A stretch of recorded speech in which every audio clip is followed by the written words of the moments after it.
What's up, guys? What's up? How is everyone doing this Monday? Here in Greenville, it is cold. A bit cold. It's going to be colder tomorrow. I hope everyone is doing well. I am still waking up this morning, so drinking my coffee, but I am liking getting on earlier. It is giving me more time. More time to be able to do this. Alright, so, those of you who were here yesterday for the pandemic, we are continuing in our openings with Accept. Accept is one of my favorite bands of all time. I love their newer stuff, honestly, more than I do the older. I like the lead singer better. I like the tone of the music. I like everything about it. And so we are using Accept in these two albums, the 2008 and 2010 albums. I don't remember the exact number. One, I think, was Rise of Chaos, and the other was Blood something. I don't remember. And then 2020 was Too Mean to Die? And 2020 had actually some really good songs. We'll actually have a few songs that we will play for this. Why are we doing this? Why are we using a secular band, okay, on a Christian live stream? Okay, why are we doing this? Because first off, they don't take the Lord's name in vain. That is actually something I really care about when it comes to music, because lyricy, you have to kind of follow certain paths, and once you start taking the Lord's name in vain and things that rhyme with that, as you compare, except to say Queens of the Stone Age. I'm not saying anything against Josh Homme. I know a lot of people that don't like Josh Homme. I don't mind Josh Homme. He is just arrogant enough that it works. He is. And that's not an insult. If you know Queens of the Stone Age, if you know him, you will say, you know what, that's actually a reasonably decent response. Okay? I don't like all of his music, but I personally just like Queens of the Stone Age. My problem is, though, is for someone who likes to sing, is that I don't want to say the Lord's name. I just don't want to. Even in casual conversation, you will very rarely, if ever, hear me say the name of God. In fact, it has come up with some debate. I have gone a little farther with this than I expected, and that is, I follow more or less even what House of David says. So I will say Jesus. Remember, so we have God, okay, we have Jesus, okay? Where's the picture? Pictures are always better. So that way we remember these things. Because people get confused about this. If you walk into a church, they're going to tell you that this shit ain't right. But this is what the Bible says, and we've spent hours talking about this. So remember, okay? We have God here. Okay, then we have Jesus. I have no issue saying Jesus is the Son of God. He is the intermediate, he's our mediator, so forth. Okay? We have to go from him, man. Okay? Jesus, Father. Okay? So, I have no issue with saying Jesus' name, but the Jewish people supposedly, okay, I don't have evidence of this. This is probably more of an Orthodox thing, so it might have come out of the Talmud. I don't know. I've tried to track it down, but I can't find a lot. Okay? But to say Hashem. And Hashem, okay, you will not find it in the Bible, okay, but it basically translates out as the name. So when I say Hashem, I am saying the name. I'm not saying the actual name of God. I am just saying that it is the name. Okay? It is referring to God directly in such a way that I am being reverent in a manner that I don't even speak his name. That's my thought process, and that's where House of David, that's where the thought and where I started doing research into it. It actually is a real thing. It is a strong matter of debate, though. I have friends which strongly disagree with my methodology and said it is just a name, it does not matter. Here's how I'm going to put it to you. Would you just randomly... Now, a president is different. We talked about this a bit yesterday, because the concept of democracy or constitutional republic, okay, which we are in, okay, we were all born in the United States, at least. If you were somewhere else, you have probably a very different way of looking at it, but in the United States where I am at, okay, you have free speech. So criticizing a leader is not a big thing. People do it all the time. Back in that day, you didn't criticize leaders. Back in Jesus' day. Back before that, you didn't criticize them either. You were put to death. Okay? I'm not saying that God is a tyrannical ruler. Okay, I'm not saying if you say his name that he's going to kill you. But it is part of the Ten Commandments not to use it vainly, without meaning. Okay, I did a lot of research on that word. That's the key word. It's vain. If you want to know where the argument ends, that's where hours of research. That's where I ended up. Was a deep look into the word vain, and I went from an 1888 Webster, as well as my 1962 Webster. And you would say, why didn't you use Google? You dumbass. Like, you spent hours looking at books. Okay. And you're right, okay? And I did look it up via Google. I just don't trust Google. Words change. We've talked about this too. People change words all the time. And they try to tell you it means something different. Well, they can't get in here and change my books. They can't change the shit that I got locked away. Like my 1962 unabridged Webster's, which has a Trinity seal, which cannot be found on the internet itself. Okay? So, Hashem. Okay? Would you, back in the Middle Ages, if you go back to Bible times, okay, or even if you go to specific places, let's pick a tyrannical place. Most people would say China, but I'm going to go a little more extreme. I would say let's look at North Korea, at a modern day example of this, okay? Are you going to talk about Supreme Leader badly? Did you know? See, I know a lot of things. I've actually, get fun fact, I used to do this all the time, especially at work, okay? I have a fascination with Kim Jong-un, and so I'll send memes to people of different things that he's doing, and I like relate it to the situation. I like write in, like I'm going to lunch. He's walking out. Okay, he's holding hands with someone. Like that's me and my best friend. We're going to lunch. Okay, like I do, like it just that's just my sense of humor, and I send him to my like supervisors randomly. It was really funny. Some of them got annoyed. Some of them laughed. Some of them just didn't know what to think. Okay, but if you go to his country, okay, and you make fun of Supreme Leader, okay, because supposedly, okay, this is a random fact. You fact check me on this, okay. I'm 90% sure that I'm right, but there were a lot of drugs involved when I heard it. But I trust the source that I heard it from, if that makes sense. And anyone who's been to a party, you understand that. He's like, okay, yeah, I get you. Like, a little bit of a sketchy, like, overall sketchy remembering, but good source material at the time. I was told that Supreme Leader doesn't shit. That's what I was told. Okay? Now, if you go to North Korea, and you speak the name, okay, of Kim Jong-un inappropriately, and you say that he shits, guess what's going to happen to you? They're going to fucking kill you. You are going to be in prison. Okay? So that's a modern day example. And I think that that's actually pretty realistic. If someone walked through the Capitol street saying that he did that in North Korea, I don't think it would end out well for them. Okay? A biblical example of this is speaking inappropriately or speaking irreverently of the monarch, and you're in prison for the rest of your life. Okay? So when we look at God, why would God be any different? Okay?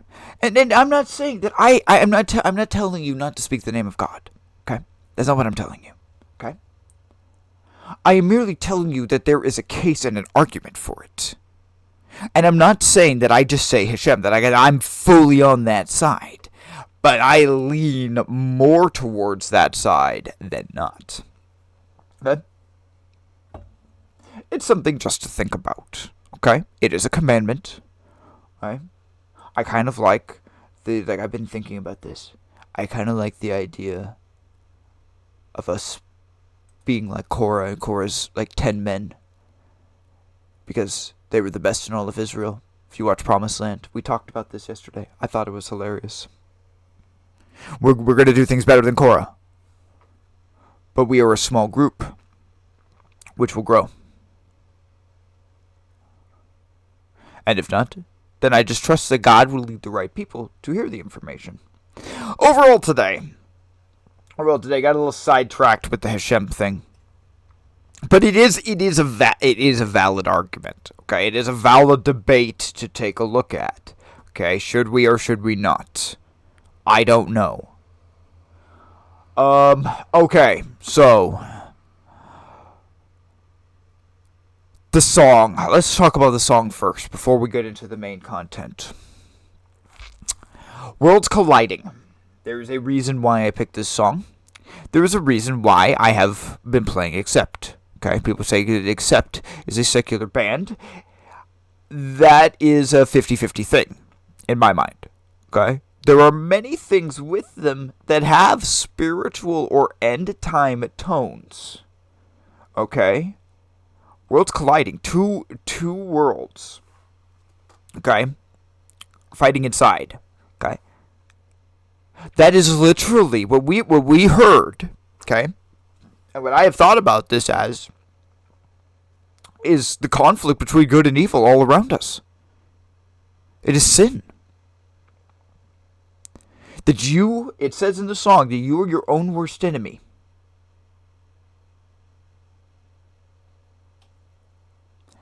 You are your own worst enemy.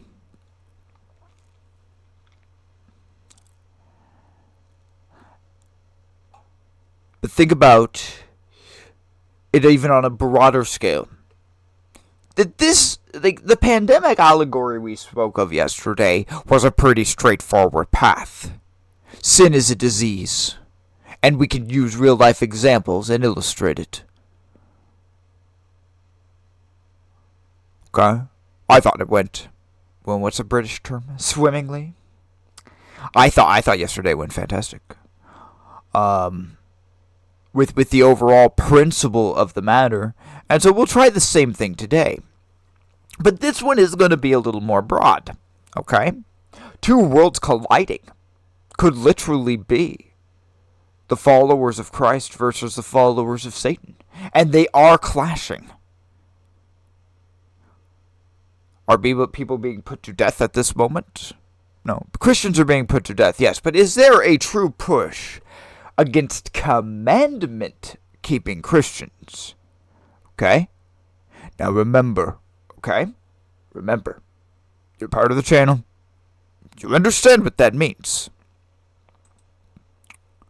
Okay? I understand what this means. Commandments, all of them. We are not going to do what Mitch Hudson did in Promised Land and flip off the biblical-based Christians. We're not going to do this. It was a good show. Promised Land was a good show. I enjoyed it. I'm going to watch it again. And definitely. Okay? Definitely. Good show. But did they skip the Sabbath? Yep. They took some big moral stances. Okay? We talked about this like a decent amount. I think it was the third section yesterday, because we always do these. We're now just doing these shows in sections. And so I think it was the third section yesterday. Where is it? Where's Promised Land? So I'll show you the controversial. I'll show you the controversial stuff again. You know, and I'm not gonna play the video. Oh wait. Oh no, it wasn't here. What am I doing? It wasn't there. He's not the one talking about the controversial stuff. He's the one talking about the controversial stuff. With Brandon. This is the controversial. Women cross-dressing. Okay. Where was the other one?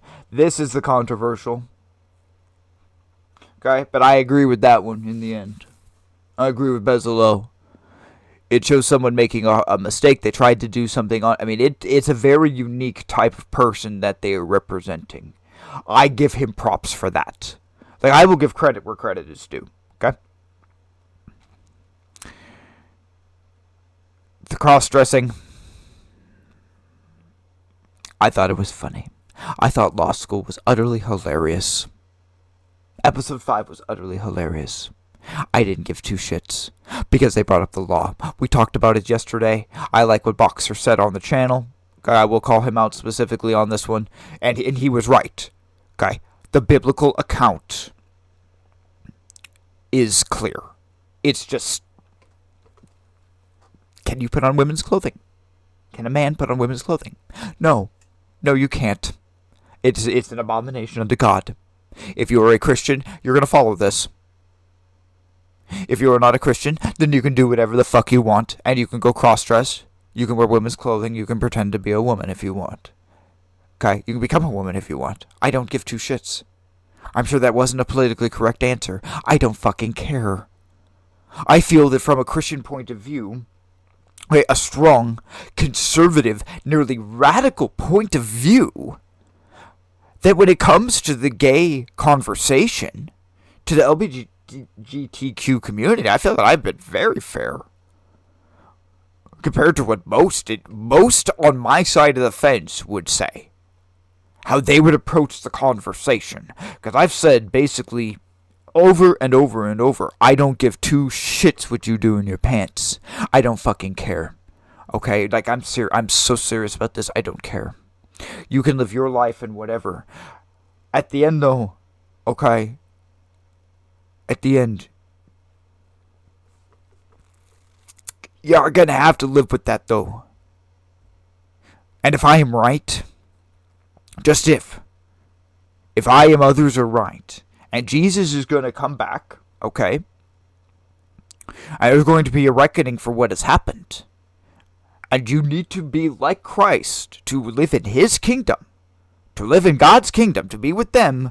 We must be like them, or we just won't fit in. Okay? We can't come as we are, because we are imperfect. That's why the perfection through Christ is a valid conversation. It's a huge conversation.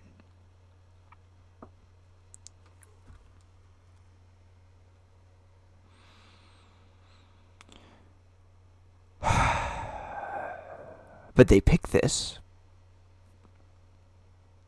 Okay? Like I said yesterday. They pick this. And then it's just hard for me to say it. It's still hard for me to say it. It just makes me angry.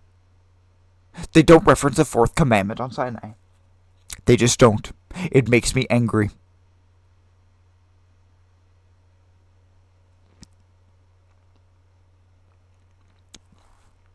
And people will focus on one thing, and they won't even know the other.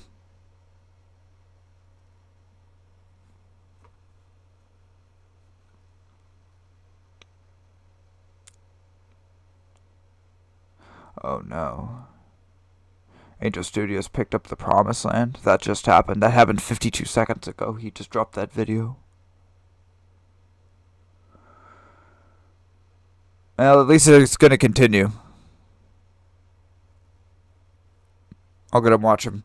He shares his Angel link, so if it comes out with a season 2, I'll watch it through him.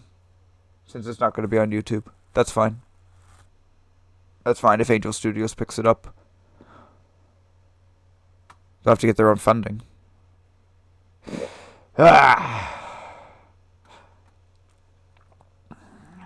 This is one of the main things we talked about yesterday. I really liked Korra's Men. I liked Jazitsi. I liked that side of it. There were a lot of moral principles I liked. I liked the golden calf scene. A lot of people, and he says this was amazing. Okay, there's a lot of people who didn't like this scene. Just by his overall reaction, because he was on set. He was already favorable of it. He saw what they were kind of doing and everything. But overall product of Golden Calf, other than the Golden Calf just being small, being tiny, okay.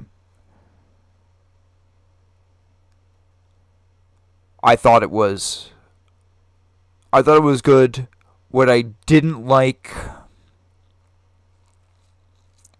these are very specific details, but they're character details. And so it's almost like I'm nitpicking, and maybe I am with it.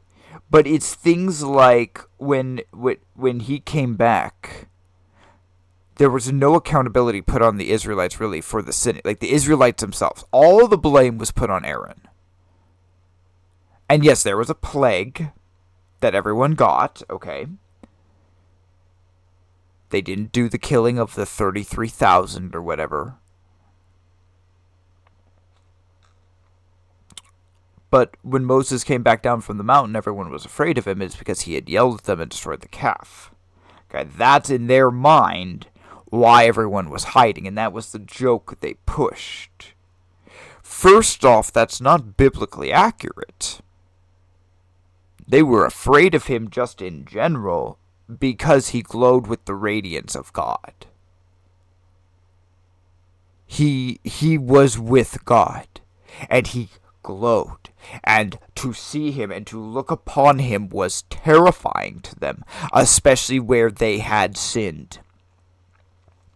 And so from an overall biblical outlook on that one, it's little things like that. It's little things like that is earning it the rating that it is gaining. I haven't decided yet. I'm trying to get to an 8, but it could be a 7.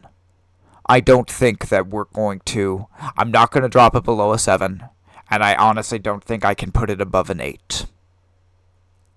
Missing the 4th commandment is at least 1 point. At least 1 point.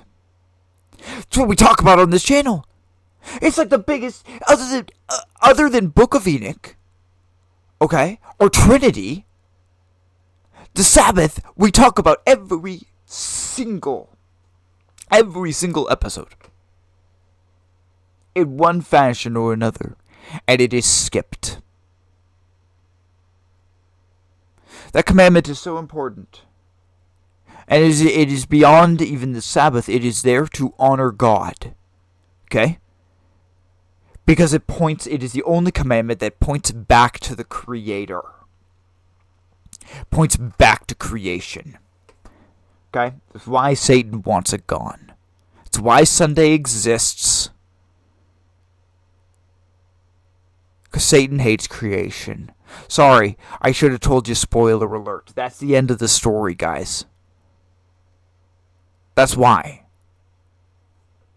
It's because Satan's a dick. Oh, yeah, a side note. I've decided I'm going to start saying gentlemen. I've been kind of swapping between gentlemen or ladies and gentlemen. But I'm going to be honest, Jim.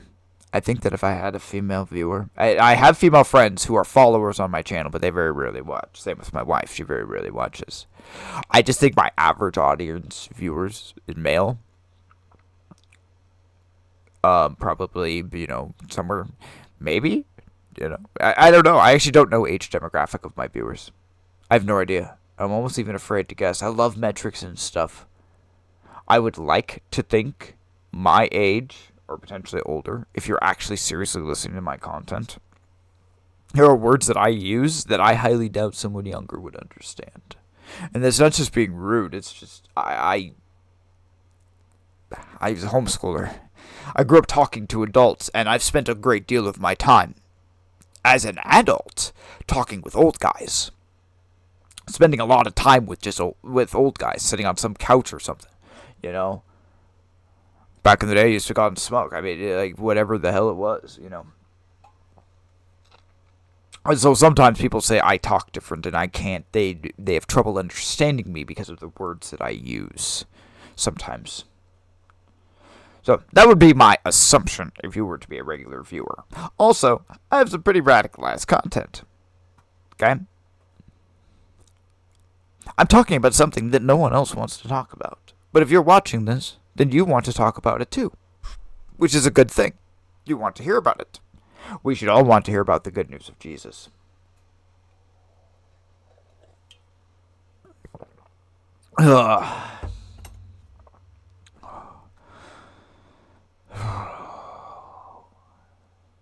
I'll watch it. Angel Studios is just a distribution center. I think they've learned their lesson. Okay? They've learned their lesson with the whole David movie thing. Okay, maybe they shouldn't be suing Dallas Jenkins. Okay, hopefully they will stop now and they will behave, and then I can start promoting them again. Okay, They're on the grounded list. They're on the grounded list because Angel Studios is being greedy and being a dick. And they're going after Dallas Jenkins over and over. That's the quickest and easiest way I can explain it. They're going after Chosen for Chosen leaving. Well, they can get over it. They had gold with Testament. They had utter gold with Testament. Testament is a 9.5, 9.7, whatever the hell we want to give it. Okay? It was nearly flawless. Gamaliel maybe is the only thing. Well, see, I don't care. See, he cares. Brandon cares about Gamaliel. He cares about the character Gamaliel in Testament. Okay, Gamaliel is a biblical character. And how he left, basically. He was fired. I don't care that much. Like, I'm serious. Like, I want to give it a 10. I really do. Here today, what we might do, that would be fun. I'm not ready to take the alignment test yet, but we will. We might pull up a Word document at one of our sections, and we can start rating out the different Bible shows. Because I talk about the rating, but I don't actually have it on paper yet. And we could do that too. And I can show you where they really, in my mind, they fall. And why they fall there. I'll put on the document why. And we can build that today. We can even make it like an Excel sheet or something. Something badass. Gotta keep stretching. One moment. Just looking at stuff. Okay. So, yeah. We're going to, don't worry, we will talk more about Promised Land. I definitely recommend watching it. It is on YouTube. Go check it out. It's only 6 episodes. At least watch the pilot or something, or the episode after. I thought Chizitsi and Chizitsi's men was great. Like, he had all types of aspects of comedy. I thought they were just the best part. And we'll play pieces of it. It's on YouTube, so I have no issue with doing reactions on it coming up in time. I want to probably do a deep dive or watch it again. Because I've only seen it the once. I was hoping my wife was going to watch it with me. So, we're here. House of David. Gentlemen, we're going to take a moment.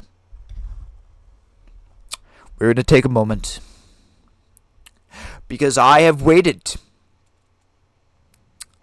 We have waited for this day for a long time.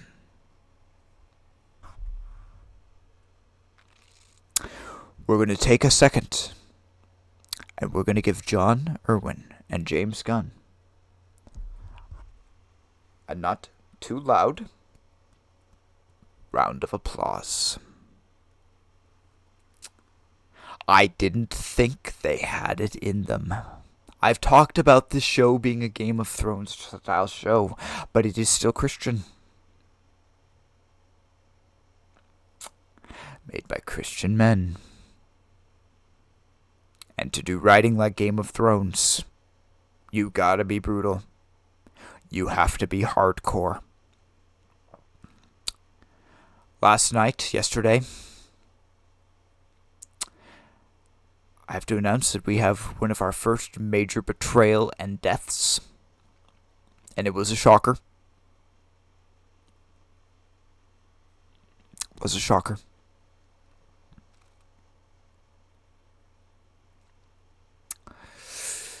Ishbal is becoming. He's going up as a villain. His star is rising. And here's the thing. You gotta see it through the whole season. I didn't catch it round 1. I was going back though. Okay, I waited till later in the day to watch episode 7. I wanted to go back and I was watching episodes 3, 4, 5. Well, once Ishbal comes back, there are very specific clues. Very, very specific clues as to, first off, who kept Ishbal, Okay, where was Eshbal? And Eshbal is important. Okay, his name changes, and that's a longer conversation. Why they changed his name in the Bible, but he is a biblical character. Eshbal does become the king of Israel after Saul and Jonathan die. So this is building up. This is biblical. This is a massive arc. And now I see the logic and everything that happened from the season finale of 1, everything from 1, moving forward. Okay? So first off, the breaking, torture, and so forth of Eshbal in, what was it, episode 3? First off, that was in itself. This is an adult show. Okay? And I can appreciate these gentlemen for making a Bible-based, okay, adult show. Shit like this happened. People were whipped. It was part of life. They did it to slaves. They had slaves all the time. Okay, so the beginning of that, first off, was pretty hardcore. Okay. But then we have what were the scenes? First off, you had what made me think about it, and they did it on purpose. That's why they do it. These are Easter eggs. These are clues. The first major Easter egg is when they go up to the tribe of Dan, and they're attacked, and there's that one-eyed dude. And when I saw him look at the one-eyed dude, and the one-eyed dude turned away, it's like, wait, hold on here, because I'm thinking Game of Thrones. When you watch this show, you have to. You gotta think about it in that way. What is this little tiny thing here? Okay? And how does this play out in the next hour? What the hell? And it's not just hour. That was 4-episode payoff later. Okay, so I'm watching, I'm going back. And it's like, I'm thinking about it. It's like, because they keep bringing up, and then episode 6, they bring up Edom. It was episode 6 or episode 7, they bring up Edom. Okay? Because, and I'm sorry, this is kind of like, this is a random thing because it's so complicated, so deep. Where is it? Hold on. Where's his review of, because there's an image here. 1 second. I gotta find, I watched it last night. Where'd it go? He does so many videos. And technically, he doesn't do as many videos as I want. Okay, I went too far back.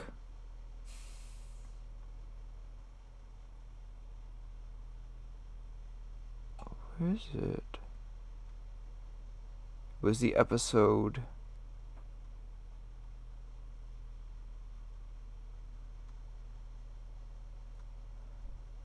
Episode 2?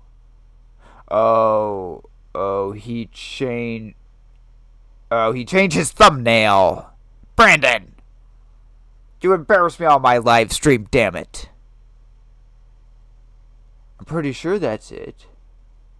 It's episode 3, because that's the Ishbal. Hold on, we'll dispute it here. We'll let it play as we kind of talk. Because my goal is not necessarily to do reactions on it. You want to go watch any of his videos, I recommend them. Like 100%. He is fantastic when it comes to that. I wonder if he took it down. Because this is his... That's his Mahal and David. Where's the idol? He had a picture of the idol unless he was wrong. Because I was going to point out that he might be wrong. The fuck?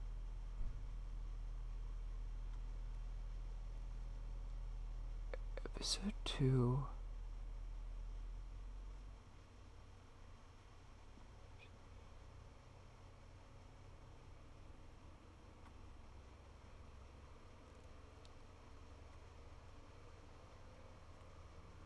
I'll bet you he took it down.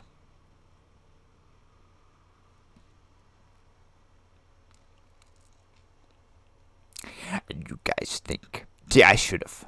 You guys think I'm crazy for downloading shit. Okay?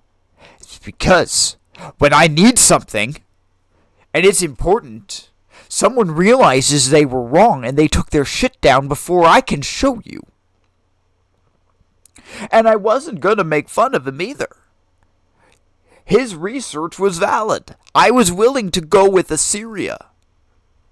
Because that's where they were saying Ishbaal was. Where the god he was looking at, the idol and so forth, okay? But, as of yesterday, okay, he is working with Edom. Because he's working with Doeg. Ishbaal's all over and sneaky behind the scenes. I'm liking Ishbaal. I didn't like Ishbaal as much as Season 1. I didn't like him whiny. I love Ishbaal in Season 2. He is a true villain. He is working his way to the throne. And he'll get there. He'll get there. He'll have it for what, 2 years? He'll be king for 2 years? It'll be a season. Season of Ishbaal. And then 2 of his servants kill him. Spoiler alert, 2 of his servants kill him.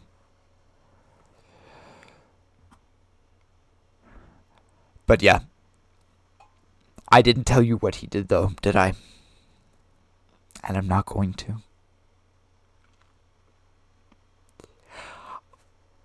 Here's why. Here's why I'm going to do that. It's because this show is so good. If you have not seen it and you do not know, you should go watch it. This season is going to take a very high rating. I need to go through scripture to double check. I was going to do it last night or this morning, like either or, but I don't want to rush through it, and I was just tired. I got on this morning, but later today I will read, 1 Samuel, 20 or something, 18, something like that, somewhere in the middle. There's a couple of chapters I got to read for this season to make sure that they're on track. But by memory, and I've done a lot of study on House of David, like not House of David, but just David in general. A lot of study. I feel that we're doing good. The only thing I was thinking about is him in the wilderness. I think it should still be 1 season. They'll probably speed run it, but there's a lot of stuff that happens with him in the wilderness. I'm not sure they could fit it in with 8 episodes. Unless they speed run it. Which they could do. Which I was just kind of thinking about. It's like, man, it's like once we start reading like him out there's so many weird battles, and time Saul goes after him. I just don't like. Yeah, I think they'll probably condense it a little bit, which I don't care about. They did. Dallas Jenkins did the same thing in The Chosen. He did not repeat miracles. Like, he did not have the 2 feedings of the different groups of people. He just had the 1. I'd like to think that there were 2 cleansings of the temple. It could have just been 1, but I'd like to think that there was 2. He only shows 1. He doesn't repeat it, and I can respect that as a writer. Like, you want to save, you don't want to dilute it in the story. So overall, I can't believe he doesn't have that video. He had a video of an Assyrian god. That's in the episode, and I don't feel like pulling up the episode. It's not something that I grabbed for today, that I prepped. But he said Assyria. I'm leaning more towards Edom. But I looked up the Edom god, and that one there is not an Edom god. The one that was in the photo, the statue, which I wanted to show you, which is now no longer there. Alright, well, we'll just move forward, because there's other things.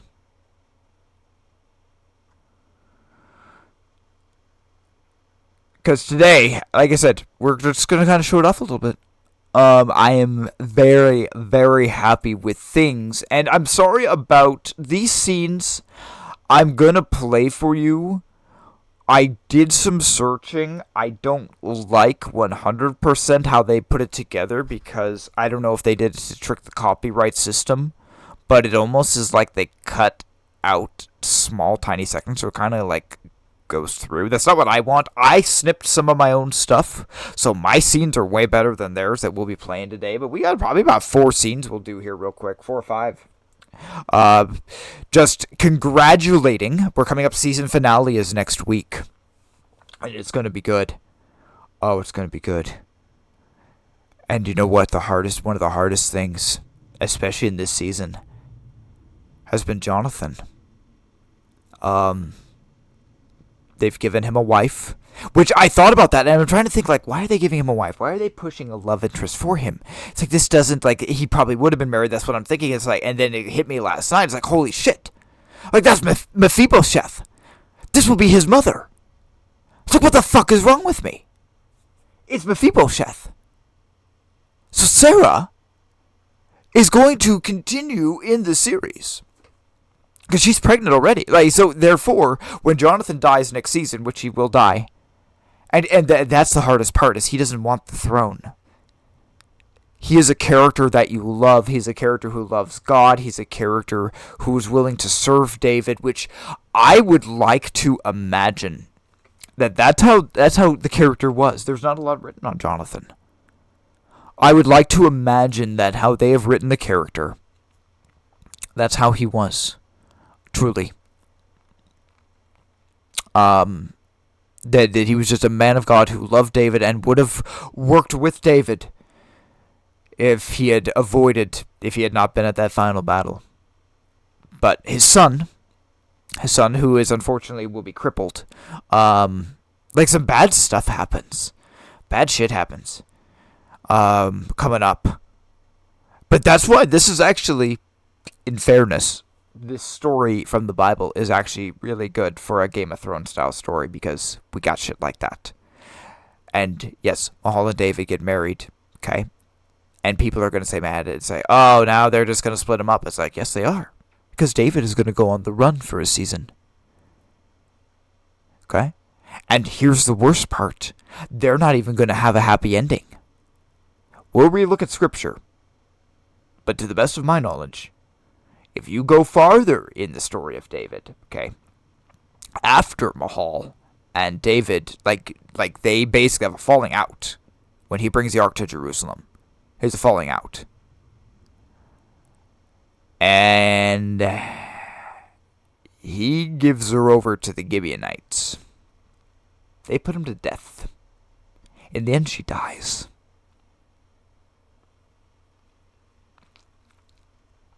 You gotta read the whole story. There's a lot of weird stuff that happens there. But I'm also still proud of them. I'm proud of them because they've been using the C word more. That's right. Concubine. I'm so happy. Okay, so this is one of my favorite parts as well. Before we even play one. Like, there's a lot of things I want to talk about with this, because I watched it last night. I love Kessia. The rise of Kessia, and here's the best part. Okay, Saul, okay, so you have Saul, and then you have Ahinoam, his wife. Ahinoam is a biblical character. She is referenced. But there is no information on her. So that means that it's an open board. Saul's romance story, his arc and love triangle between all of them, is it's an open. It's just straight up. It's like Jonathan. Jonathan is an open board. They can make this character this way, and I can look at you and say, I hope that the character was this way. Okay? Kessia, okay, is not a biblical character, okay? But I like her. She moved up from a servant. She has not been treated well. And now she is the concubine of the king. And I love especially how Ishbal looks at her. He always just kind of glares at her. She, like, walks away. Because those two knew each other from season 1. He's the one that pushed for her to even be in the palace. And so, I love how he looks, and she's vicious. She is straight up. Like, she's gone up now against Doeg. She's told Doeg, and Doeg's a scary son of a bitch. There's only one person scarier than Doeg. And we're going to show him today. That's one of those special scenes that I got. I made 2 scenes. I cut them specifically for you guys. Specifically for you gentlemen. But let's get to it. Let's watch the bad ones first. And it's not that they're bad scenes. It's how the... I watched them this morning. I should have watched them last night. But I watched them this morning and they just kind of... It's not the quality that I would present to you. This is the opening from episode 2, season 5. This is a whole battle scene. We're just going to watch it. This is probably Erwin who did this. Amazing. This is just like a Lord of the Rings, or even more importantly, Game of Thrones style opening.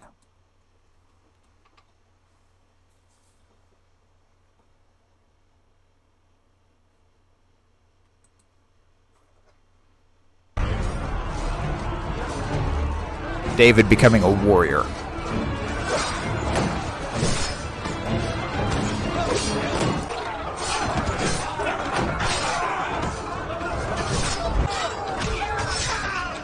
They will grow like a cedar of Lebanon, planted in the house of the Lord.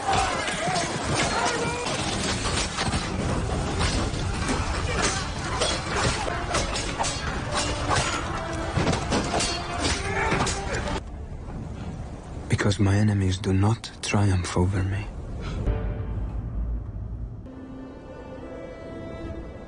So what can be done? And then now we're just skip over here. Does this show the... Hold on.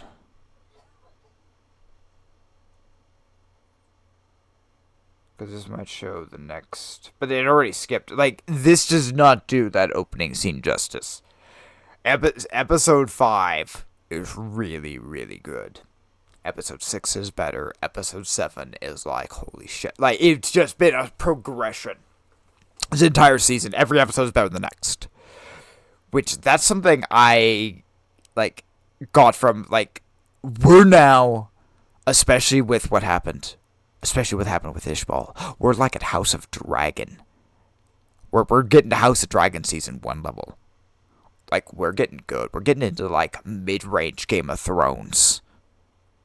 With this season, and this is just season 2. Imagine if these guys do, imagine if they can do 5 or 6 seasons of this. If this is already as good as Game of Thrones, or as House of the Dragon, imagine where we're gonna go. We'll just watch.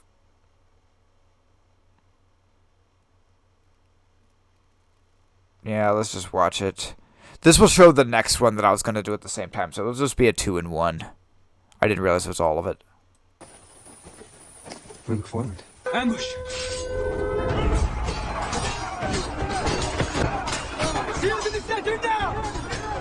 I love the tactics they do.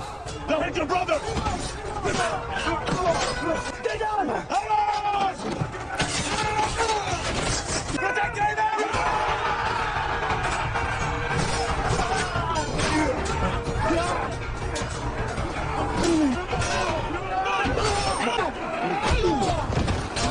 The new iron swords.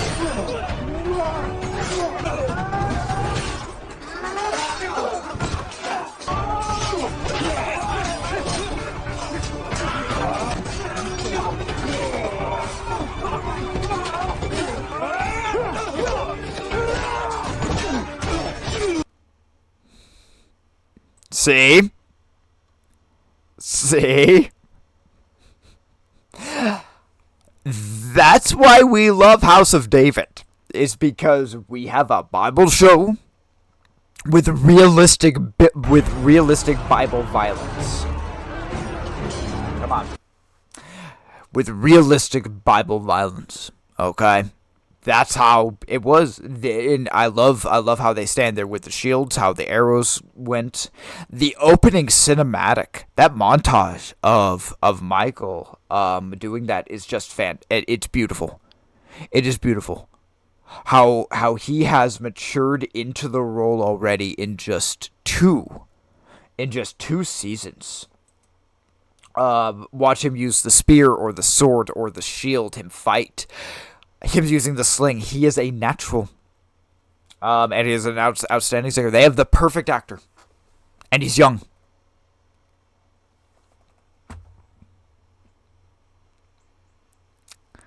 We'll save this one. That was the end of episode 7. That's the Interverse ones that we always watch. So that's the new one. I wish they had done more.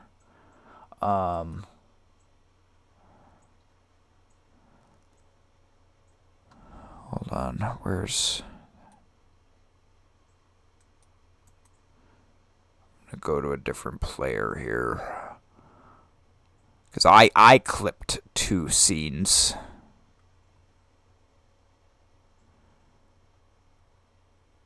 If it will let me.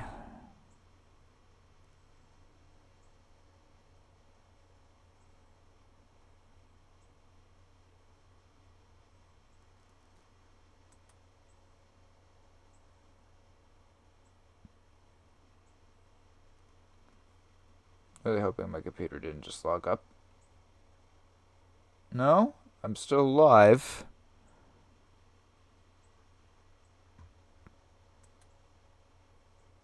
Everything just froze, guys. Okay. Oh, am I back now? Okay, I'm back. I have no idea what just happened. It's like my Explorer. My old Windows Explorer crashed. When I did that. And I didn't even do anything. I just moved it. I have no idea what the hell happened. You know what? I'm just gonna... Let's just get out of Firefox for a second.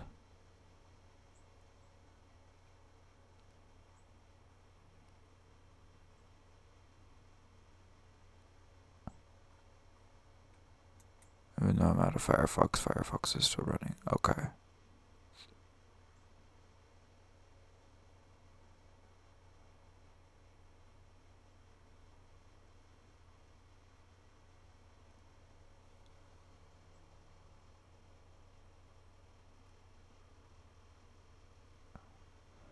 Okay, that's better. Alright.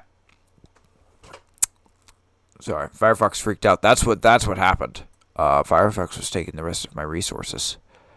And so it was killing Explorer. Okay. Let's see here. Let's try this again. Maybe not. Maybe it's just not gonna like it. All I want to do is open with. What a strange thing for it to freak out on.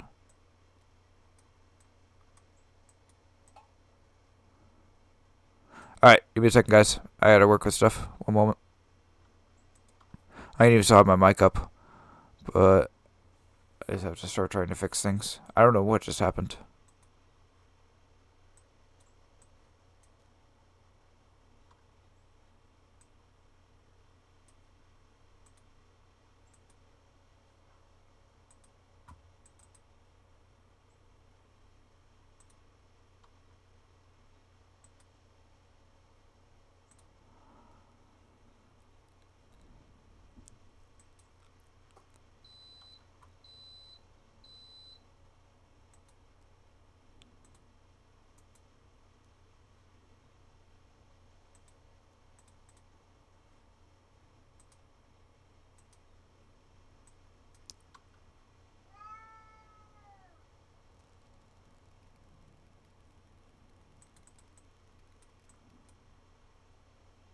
Okay, I'm gonna try something. If I lose you. Okay.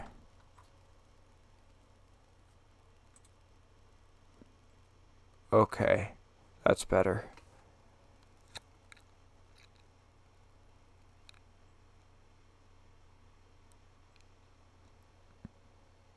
Explorer crashed.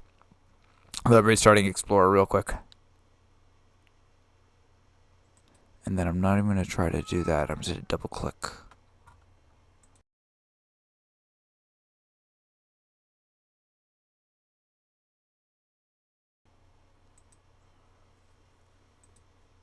We're going to see here. It's trying.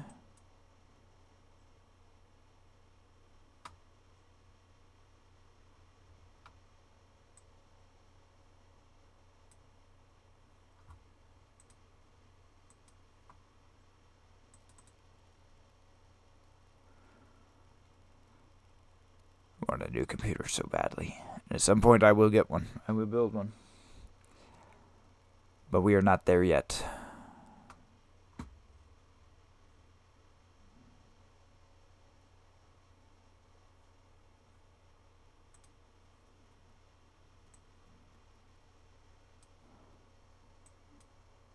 Okay. What just happened? Alright. There we are. Finally. That took way too long to get to what I wanted to do, which is like 5 minutes. Okay. So, 1 second, it'll start, and we're going to go into the first one. We're going to go into a Doeg and Soul scene from episode 6.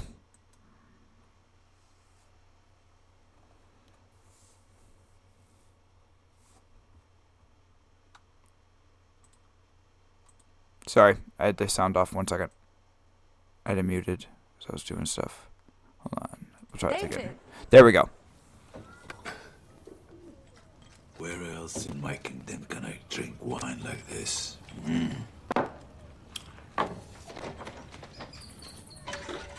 is decidedly strong.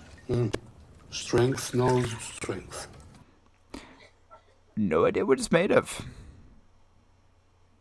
I wonder what it's made of. They're getting drunk. King is getting drunk with dough egg. I'm afraid to ask what it is made from. Best you don't.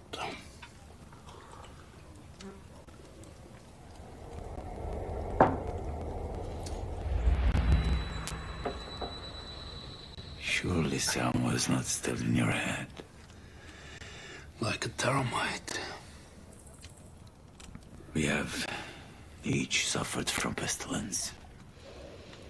But I turn my blade on my enemies, not myself. Cutting himself. I didn't catch that round 1 because it's hard. Sometimes with his accent, it's hard for me to understand. But yeah, cutting himself. That is how I was freed from this. So, if God no longer troubles you, what is it?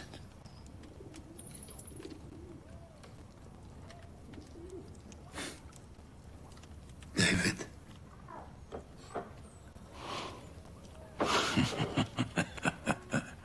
I would ask how you knew that. I listen, I observe. But I will tell you a story. I knew a man once. Kept a tiger. Magnificent creature. He fed it by hand, only the finest meat. And the tiger loved him for that. Until one day, it decided it had a taste for something, richer. Time came, the tiger had to go. Do you have friends? I love his accent. I love the dynamic of this scene. If I'm gonna be really, really honest about it, because we know scripturally that he was an Edomite. Okay, we've seen in House of David and other episodes with Jonathan how Jonathan treats him. We'll see in another scene how someone else treats him. No one likes it. He's an Edomite. He's an Edomite. He shouldn't even be there. He's a heathen. But he worked with Saul. And he has a very big role coming up. It might be next. It might be the season finale. It's either going to be season finale or it's going to be episode 1 of season 3. My guess is it's season finale because we've talked so much about the Sword of Goliath. And if you know your Bible, this isn't a spoiler alert. Okay, this is why in many ways I'm so excited about this being a Game of Thrones style show. See, I love Game of Thrones and I love House of the Dragon, and of course I will watch Night of the Seven Kingdoms when it comes out. Okay, but I didn't read the source material. I've never gone through the books. And so, yes, there were many things that I could point out and different and then compare that I really would have enjoyed. The Bible, though, I know the source material. And so that's why this is so much fun, is that I can look at this and say, okay, this is a very important character. He is going to do some very bad things coming up in episode 1. Like, we're talking blood and cheese style bad shit. Okay? Red wedding bad shit. Okay? He's going to do this coming up. You guys know what it is. I hope you know what it is. I hope you've looked at it. It's Nob. And we've already made some controversies with Ahimelech over Ahinoam and the law. So that gives Saul even more of a justification for what he's about to do. Not that what he did was right. Not that what he had Doeg do was right. Like I said, if you know Game of Thrones, and I just said blood and cheese, okay, and I just said red wedding, you know that bad shit's coming down. guy, and it's a shocker. It's something that he should not have done. Because, I mean, he kills all of them, but Samuel doesn't technically, like, Samuel's still alive, so I don't think Samuel dies. Samuel doesn't die. But all the other priests do. Abiathar is the only one who gets out. A great many friends. In Philistia? Ooh. In Philistia? You have a great many friends with our enemies? That is a callback now to Season 1 where Doeg went over and talked with Akish. Philistia? I listen as well. I observe. I like how they're making him darker. I like how he has a concubine now. I like how there's no rules. I like how he is back. Because much of Season 1, he was stuck in his mind. We didn't get to see his true acting or Saul's darkness. True darkness. I'm not talking about walking around like a madman. I'm talking about his natural state of being. And you can get this from Scripture. He's a very jealous, very paranoid man. Always was sitting with his spear, his javelin. He was always sitting with it.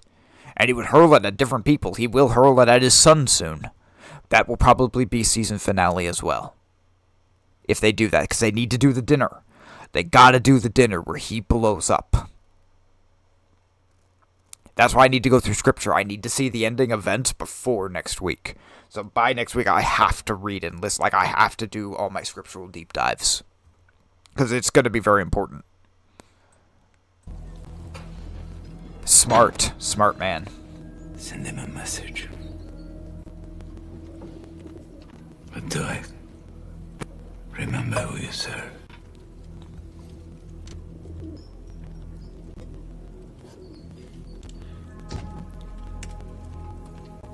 Always, my king.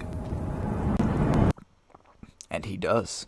And he does serve Saul loyally, to my knowledge, till the end. We don't know who kills him. That's not scripturally referenced, but we know that he is there. He is part of his court. And he will be there until probably Saul's death. At that point, that we don't know. I would hope that they will pay it off with having him die, because he is an evil son of a bitch. He is a cold-hearted monster. He is a true villain. He is a true villain. He is one of the most, like, Kish is a bad villain. Dagonar, which was not scriptural, but Dagonar was a pretty good villain, good season 2 villain. He had his end. He had a good run. I liked Dagonar. Akish will find a new friend for season 3, because Akish is going to keep moving up. Akish is going to be there, which I love Akish. But Doeg is kind of like, he's just, this is the man that tortured and killed a prophet. And he will go slaughter all the other prophets. He hates the prophets of God. He hates God in general. He's got no morals. And he nothing. Absolutely nothing. Okay, so now we're going to put, this is going to play for just a quick second. Okay, and then we're going to go to a next scene. Okay? Now, in this second scene, there was only someone in this story more cold-hearted, more mean, a more brutal son of a bitch than Doeg. There's only one in the entire show. Okay? I'm not going to tell you who it is. I want you to think about it. All these characters. All these badass characters. Who is meaner than the Edomite? And we had a scene with them together.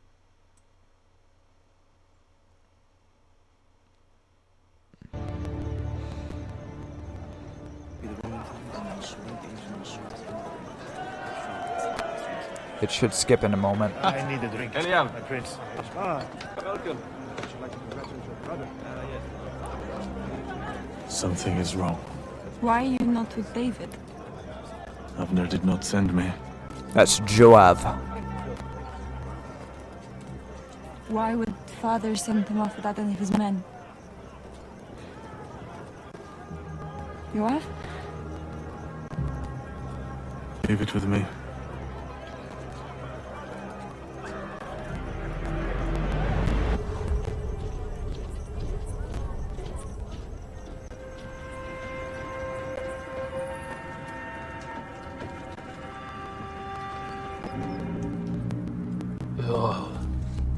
Yeah, he's someone you don't want to see walk in. Is this a bet? It was. Okay, interesting thing. Do you Okay, keep your pigeon. interesting thing. What he just did there, he touched it. That technically would have made him ceremonially unclean. Now, I'm not saying that this is an error. I'm not saying that it's an error. I'm saying that this dude is hardcore and doesn't care that it's unclean. He doesn't give two shits. Because he is a brutal son of a bitch. This is one of the meanest dudes in the entire Bible.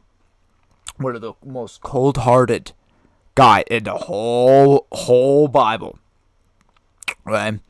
All the things that he does, and he does not like Edomites. That is definitely a biblical thing. He hates them.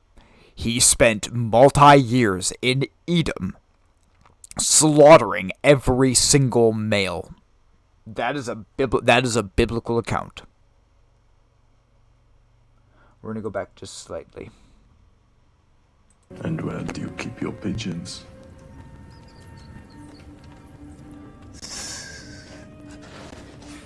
I saw you. I was simply freeing one of my birds. Sometimes I spare one. It makes me feel less, heathen. Less heathen. You're a fucking liar.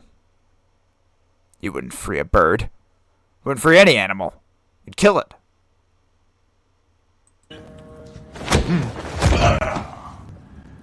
Steady now. Let's not do something we will come to regret. You sent a note just as David left the palace. To who? And what about? Knowing will only drag you into something you are best not to understand.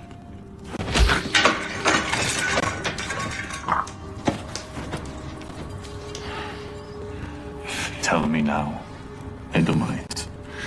I know you hold a candle for Princess Michal. Allow events to unfold as they will. And you will come to thank me in the end.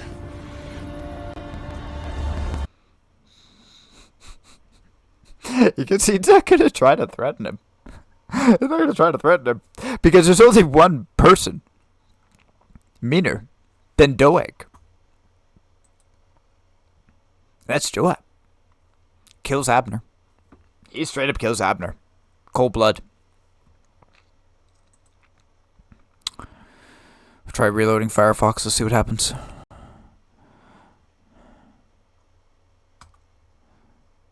He does a bunch of things. He's also, like, straight up just, like, when David orders Uriah to die, you know, when he takes Bathsheba,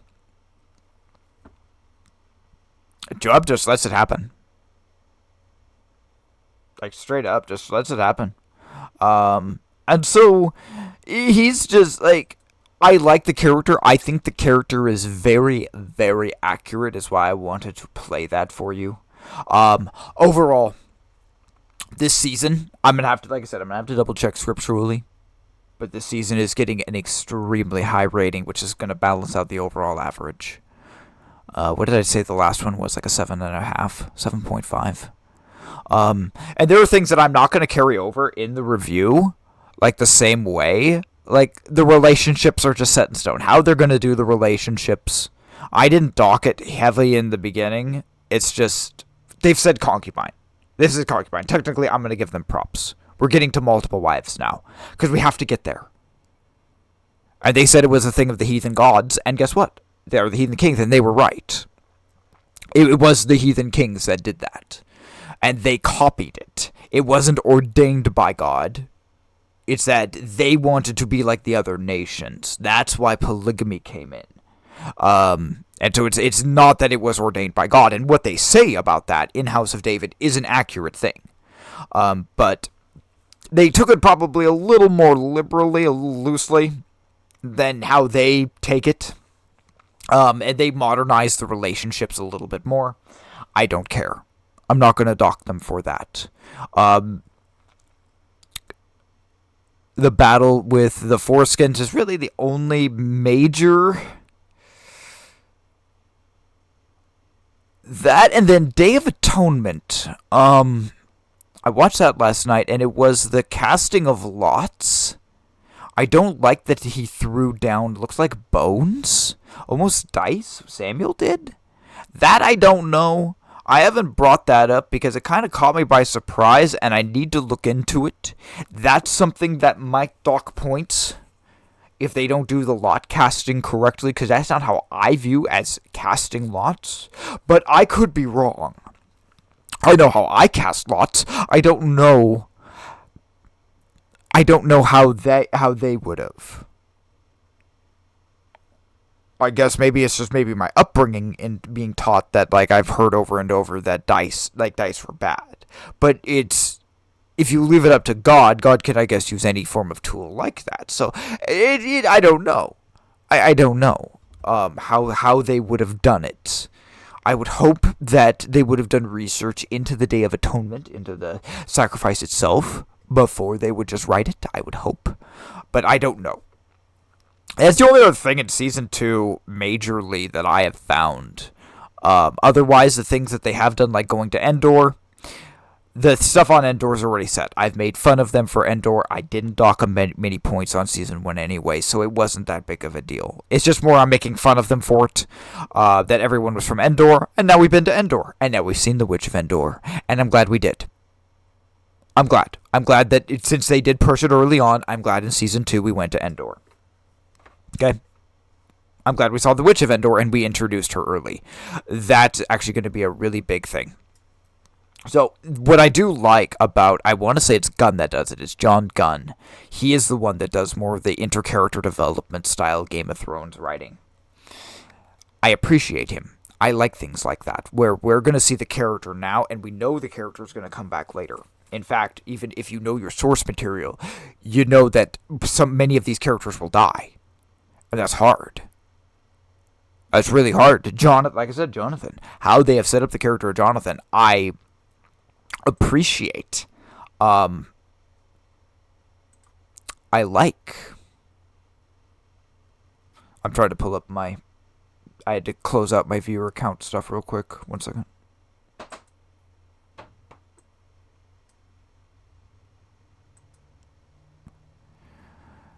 Who cares about the Sky Daddy? I'm just kidding, Decalo. Making fun of atheists. Yes, you are. You always make some form of joke when you come in, Boxers. How are you? You eating today, as always? You're always eating. You come in at lunch.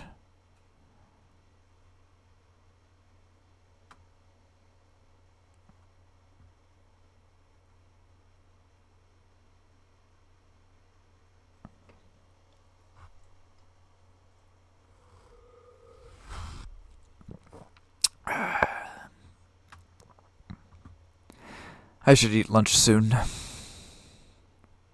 And a sandwich, not really. Oh. So I'm having coffee myself. I understand. A good turkey sandwich does sound good, though. A roast beef. Something kosher. I still, every time I go to the store, I think about buying turkey. I just never do. One of these days on stream, I will eat a turkey sandwich in honor of you, Boxers. Truly. With that being said, though, I'm going to let you all think about turkey. I'm going to take first break. We're at the end of section 1 here. When we get back, we'll talk about some other things. We might go away from House of David for a moment. We got to talk about Atticus, too. We haven't watched this video, and so I might do reactions for this today real quick. Okay. So, I will be back, take a short break, and I hope you guys enjoy. I'll just put on some music here in a moment.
my sins on Jesus,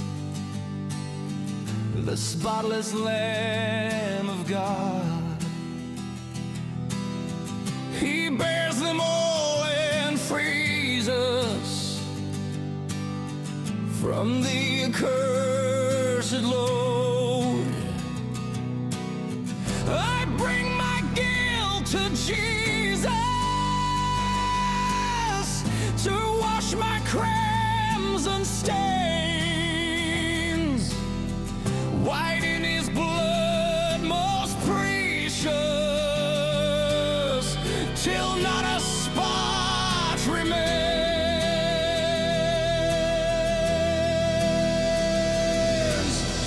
I lay my wants on Jesus, all fullness dwells in him.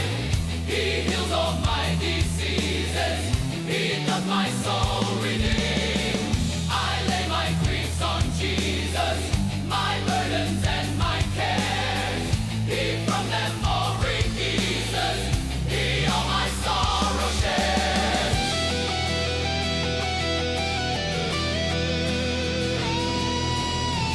I rest my soul on Jesus, this weary soul of mine. His right hand me embraces, I on his breast recline. I love the name of Jesus, Emmanuel Christ the Lord. Like fragrance on the breezes, his name abroad is poured.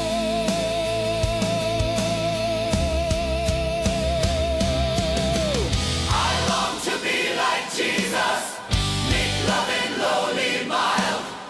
I long to be like Jesus, the Father's holy child. I long to be with Jesus amid the heavenly throng, to sing with saints his praises, to learn the angels' song.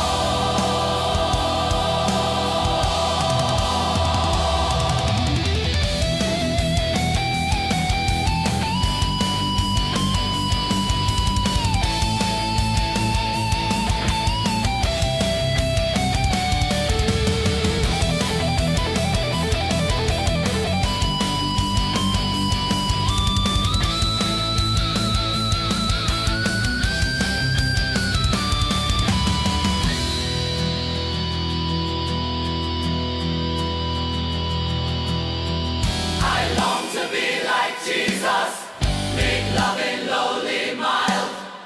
I long to be like Jesus, the Father's holy child. I long to be with Jesus amid the heavenly throng, to sing with saints his praises, to learn the angels' song.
his praises, to learn the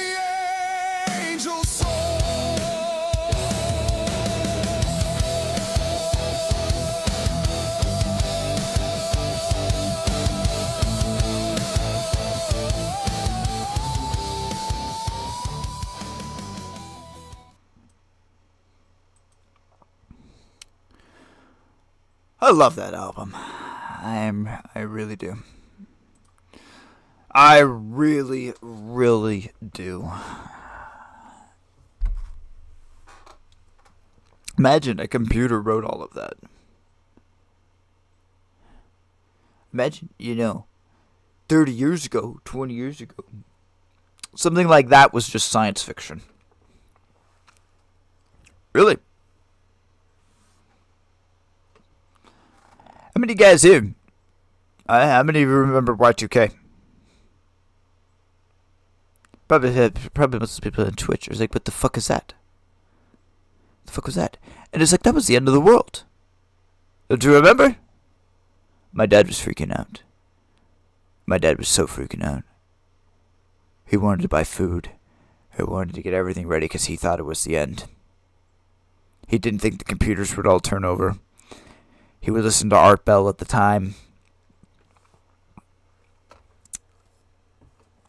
Oh! We're still here! And I have something way better than Windows ME.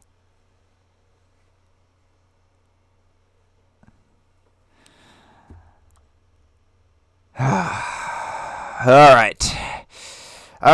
So, Atticus. Everyone's favorite Roman. Roman from the Chosen. Elijah Alexander is his real name. He's always eating. I doubt they'll do that as Nebuchadnezzar. He might eat, but it's not going to be like the same running joke. Atticus is always eating. Every scene. He's always grabbing something and eating. And so it's kind of just, it's a running joke with the character. But he will be playing Nebuchadnezzar. Now, on this channel, we did reactions for the first look. You heard what I said about it at the time. I don't remember specifically what I said, other than I was very excited. Daniel, is like top of my wait for list. Like I'm loving House of David. I'm loving what they're doing. I'm liking Chosen. I'm liking a lot of stuff. But I just like the story of Daniel. I like the character of Daniel, of the character of Nebuchadnezzar. They're just some of my favorites from the whole Bible. That he is doing this and he will be playing, well, VeggieTales, how they said it was Nebby K. Playing Nebby K. I'm pretty happy. He is the perfect person for this role. And I believe that Brandon, Chosen Sleuth, he feels the same way in his initial discussions. I don't think I did reactions on that. I watched it personally, but I don't think I actually did reactions on it. But we'll do this one real quick. It's just a 10-minute video. I like doing his videos from time to time.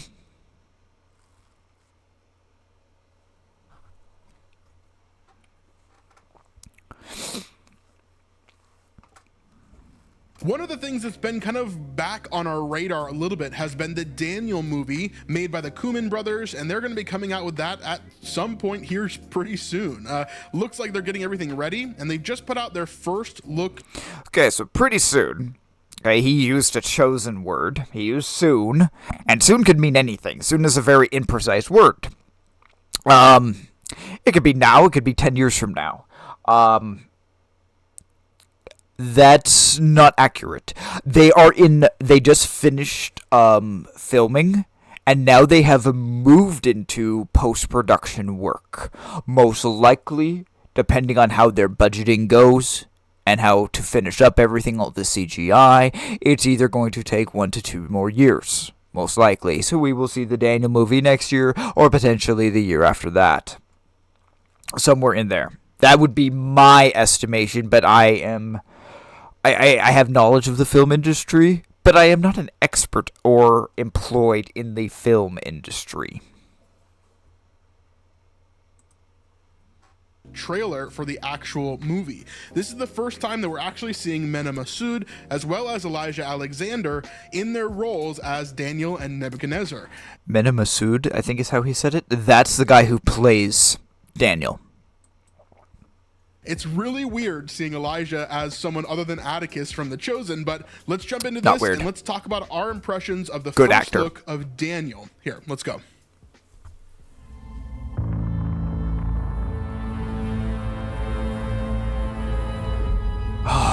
So there's Elijah Such good Alexander right music. there as Nebuchadnezzar, looking at Daniel, and I'm assuming Shadrach, Meshach, and Abednego. Yeah, interesting. How do you explain what has happened in the last 10 days? For God's ways are not all known to man. Last night, Another dream? one that made me unsure of God's plan. So one thing I will say here is this is a very rough, I would say, first look. It looks okay visually. I think they're going to work on that some more. I think it'll look better than this in the final product. But the sound specifically is not done properly here, right? This is a very rough first look. This is very similar to like what The Chosen would give us when they're showing us an early scene. Yeah, and see, that's fine. See, he always has to like just and make it look better so people don't get offended. We can all know that they literally just finished filming this. They're in post production. It's not going to be shiny. What is Charlie from Emergency Osmo said? Potato quality. He says potato quality. I don't talk about him a lot. I like Charlie. I'll throw in a link at some point because I don't talk about that side of it. We will. We'll take a moment. I'll shout out Charlie because I've been wanting to do that for a while. But potato quality. This is just it's not the shiny HD yet. We'll get the shiny HD a few weeks before the movie comes out. So just fine with it. I'm actually surprised that's not on the screen here, like saying, hey, this is not the final product. This is just a rough look here. Oh, it's a teaser. Yeah, looks interesting so far. Tell me what you saw.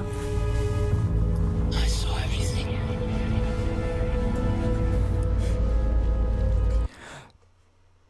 I saw everything. See, we've watched this trailer once, but we're going to talk about it again. So what he's talking about is Daniel chapter 2. He's talking about the golden image. He could be talking about, like, what is it, Daniel? Is it 7? 7, 8, and 9? The other beasts, he could be talking about those, but I really think could be the 4 beasts. I hope they show the 4 beasts. I hope they do it in AI. I'm going to be honest, not CGI. I hope they do it in AI. AI has a chance to do it crazy enough. Because like the 4th beast has to be insanely evil looking. It is Rome.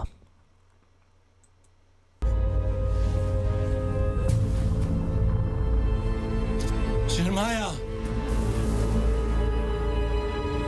Do not be afraid when the armies come.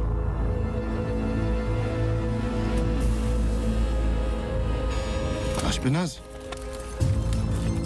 when they see us, make them know the one who sent us. So you can hear his accent is a little bit different, obviously, than his accent in The Chosen. In The Chosen, he has basically an American accent because he's playing a Roman. And The Chosen, within The Chosen, the Romans basically have no accent. It's just kind of like an American accent. So here is his first time that we're really seeing him doing an accent like this. So it's a little bit different.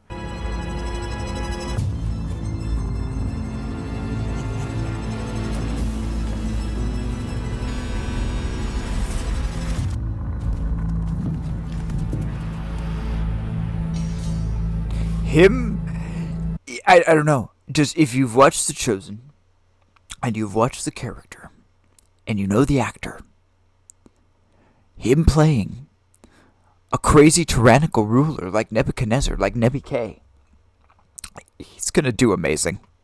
Utterly amazing. And so far, from what I've seen from Daniel, I like the guy who plays Daniel.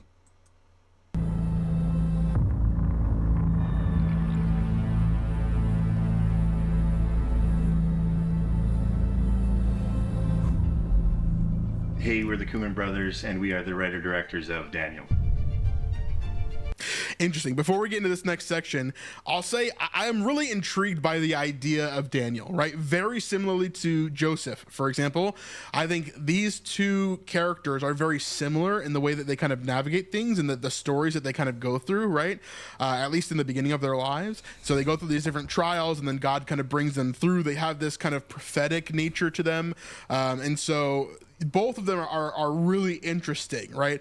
And Daniel is kind of there's a lot to his story even beyond his younger years. Of course, we get to later portions as well, but this is of course focusing, I think, on kind of the furnace and maybe getting up to the lion's den or somewhere around there. But there's a lot of stuff that you could talk about with Daniel in general, and a lot of prophetic things that could come with it.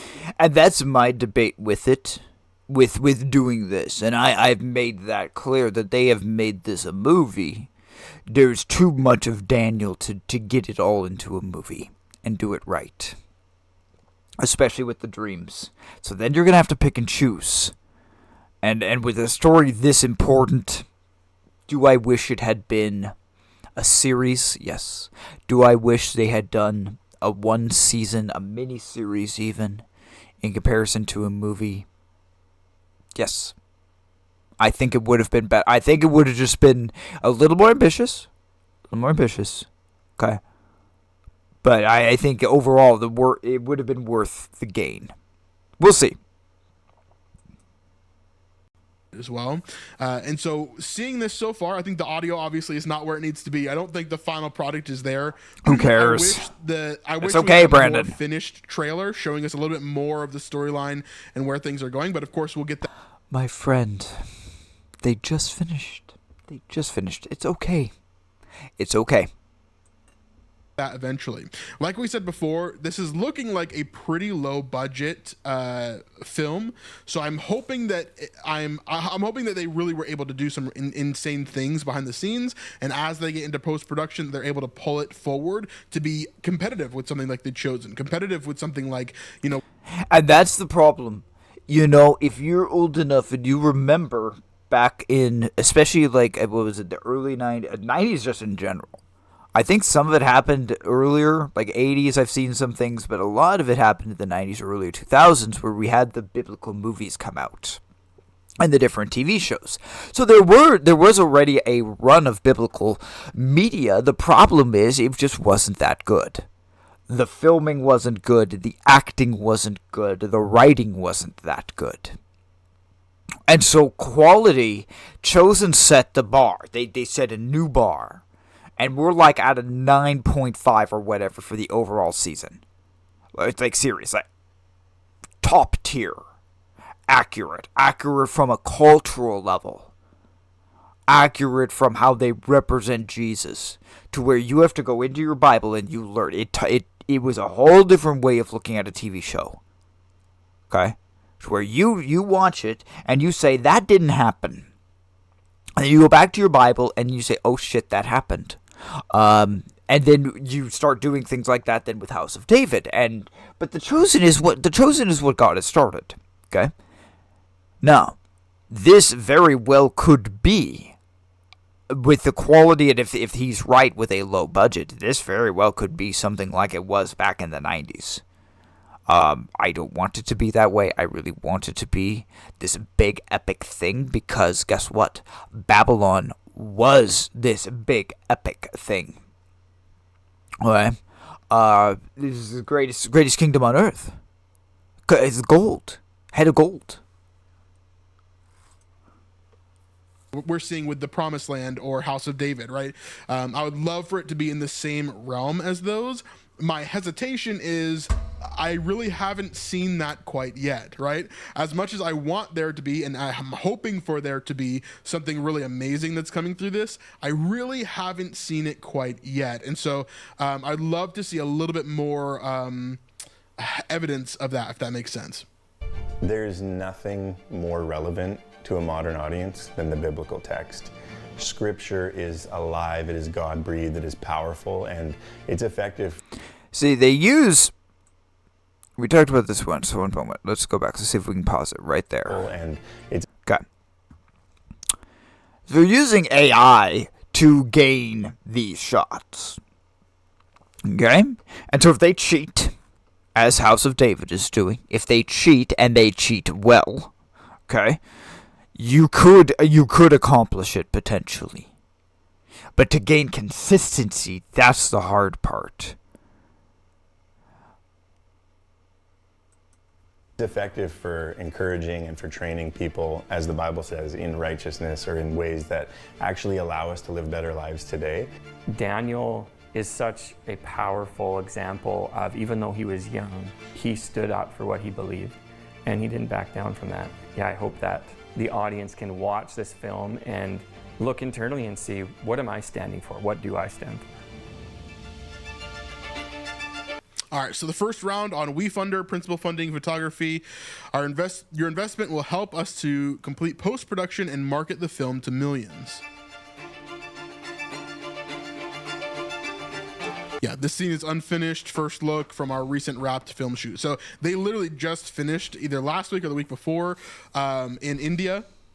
Is where they shot it, and so clearly you can see it's an unfinished thing. I wonder why they didn't put that first though, because I think a lot of people are going to have an impression when they first watch this of like, maybe that doesn't look as good as I was hoping it would be, you know. So I would rather like to see that like kind of overlaid on the footage to say, hey, just so you know, this is what we're wanting to do. Here's the kind of rough cut of it. Tomorrow, if you stand, it will likely be the last time. It's beyond understanding. We said we would never bow. Why would God put our faith to the test so many times and then abandon us at this moment of decision? God does not put you through the fire to test you. He puts you through to refine you, purer than gold. He makes you test your faith to strengthen your own heart. Tomorrow, if you stand for the truth. So I assume this is Daniel, Shadrach, Meshach, and Abednego right before they're about to go to the fiery furnace, basically. And they're kind of doubting their decision, but Daniel's telling them to stay strong, which is interesting. Take rest. But see, this has to happen. Okay, we need to have a conversation like this. The reason is because, like I said initially when I did the reactions on this video, Daniel, to my knowledge, is not there. We don't know where Daniel is during the point of the fiery furnace, but he was not with the other three. And so he says, you will have to stand. So we don't know where they're going to place him. He was prime minister at this point, like he was chief of the magicians. So he had a really high role in the kingdom. Even by this point, this early in the story. And these guys have pushed and said that they are doing biblical accuracy. It's a big thing for them. So I would not expect to see him there. That's a good thing. But behind the scenes, which I can accept, this is something that's just fine with me, is having him talk and encourage his friends. That's something he can do, but he can't be there. At least he can't. He definitely can't. He can't be speaking on their behalf or anything because it's not written. My brothers, I shall be with you when the sun rises. Uh-oh. He'll be with them. That's right. I forgot he said that. He said he was going to be with them. Yeah, I'm not sure he can be with them. And that would be a major point. That's a full point that would come off. Because that's what the Bible's miniseries did. They put Daniel with them. It doesn't say it there. We don't know where he was, but he wasn't there. If he was there, it would have said his name and he was there. He wrote it down, he told his friend's story, but there is no biblical evidence that states that Daniel was standing next to Nebuchadnezzar. There's nothing. And wouldn't everyone in the kingdom, including his prime minister, still have to bow to the king? Wouldn't that include Daniel, if Daniel were there? Like I said, there were holes in the thesis. There were holes in the thesis of throwing Daniel in at that point. He was prime minister. Like I said, he could have been doing any number of things. He could have been halfway across the kingdom. He could have been talking to Ezekiel. We don't know. Ezekiel, and I'm not joking, like Ezekiel literally was the same time frame. Hopefully they show Ezekiel. I highly doubt they will do that, because no one puts those two together. But they really were in the same area and both kind of prophesied in their own different ways.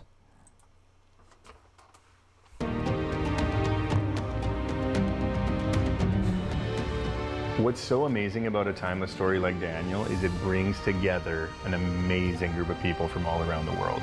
Our team already has Grammy winner, multi-platinum artist Michael W. Smith and his...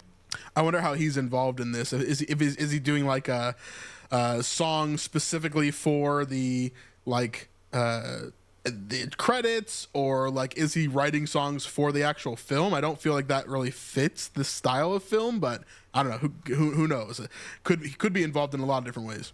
Son Tyler, Michael Smith. We have the producer of I Can Only Imagine. I don't know who that other dude was. He knows. I don't know. If he says it doesn't fit the style of I don't know. I have no idea who that is. And the hit 2024 movie Reagan, starring Dennis Quaid. Producers who've had huge box office success telling biblical stories or faith-based stories. Distributors who have had millions of people watch the movies that they've put in theaters. Your investment in this biblical epic will bring the timeless true story of Daniel to millions of people for the very first time. I was like, I have not met the Kuman brothers yet. I've had the opportunity to potentially meet them, and I'm sure that I will in the future. But they definitely seem a little bit more like low energy than like a Dallas or a John Irwin, for example. Yeah, that's not good. Like, they've got to be more creative, like introverts, a lot like I am. But of course, I've been in front of the camera for so long; it's a little bit different. But yeah, I'd love to see more energy. And that's a good point. That's basically where I am hitting from. Like, this should be a TV show. If I were to create this as a writer, I would make it as a TV show. There's so much that you can dive into, especially with characters, and so I agree that they're low energy. I would say that. I would say that they just, and as long as it's scripturally accurate, but he does bring up a valid point. They're not that they're not building their own universe. John Irwin is now trying to catch up with Dallas Jenkins. Like, there's a little bit of a competition going on there, you can tell. He already has 2 seasons out, and his show is doing very well. They're both making their own biblical universes of media. Chosen Verse and Wonder Project. I don't know what they're going to call it. Wonderverse. I don't know what they're going to call it yet. But we have 2 things of really good biblical media. And thus far, Chosen on biblical accuracy still stands here where House of David is, here. Okay, that's just a hands down. Hands down. Okay. Even though both did reference Book of Enoch, one just did it way more than the other. If you don't believe me, go to episode 1 of The Chosen and listen to Nicodemus speak. What he talks about with those angels, the Watchers. Okay? That's Book of Enoch. I only know one time. They skirt Book of Enoch. I was really worried when I saw that. In season 1, I was like, oh shit, this is how the show's gonna go? But they don't really go back to it ever, which is a nice thing. Hopefully House of David doesn't go back to it either. Hyping up the film more, yes, the Bible truth is important, but the way that you talk about it, I think, is important too. And so I would like someone. And so the way you talk about it, making it appealing to an audience, like I said, look at House of David. Look at how in between the lines in what John Irwin and John Gunn have done with just Saul's romance. Okay, just Saul's romance, something that's not biblical. We know his wife, but he probably had concubines. He probably did. He probably even had multiple wives. It's just not really referenced. So it's an open slate for them to do whatever they want.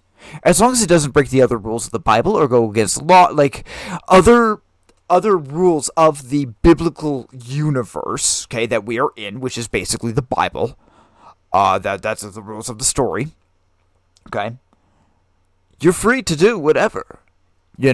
Make a compelling story. The character of Kessia, I really, really like. I am rooting for the character of Kessia. I have never been a fan of Ahinoam. I never liked her. I've always pretty much rooted for her downfall.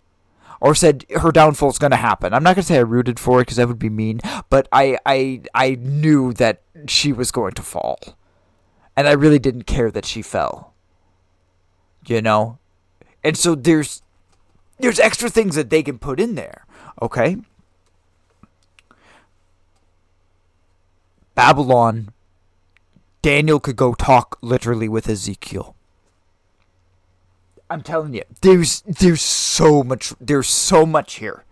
There's so much here. We have 2 seasons of today's, like 2 movie series, miniseries.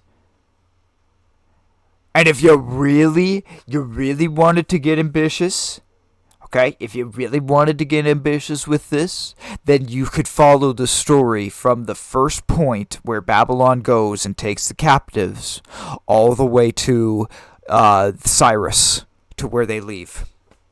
The entire life of Daniel. You could do that.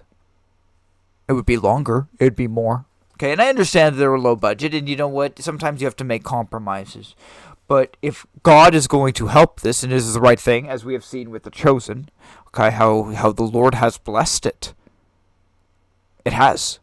This fan-funded project is now worldwide. God, remember, I was there season 1. I remember how small it was. You couldn't really even watch that many episodes. Other people had to pay for you to watch episodes for free, initially. How they had the app set up, like it's called Pay It Forward or whatever. What they did, and to try to keep it going, and that's what these companies need to do. You know.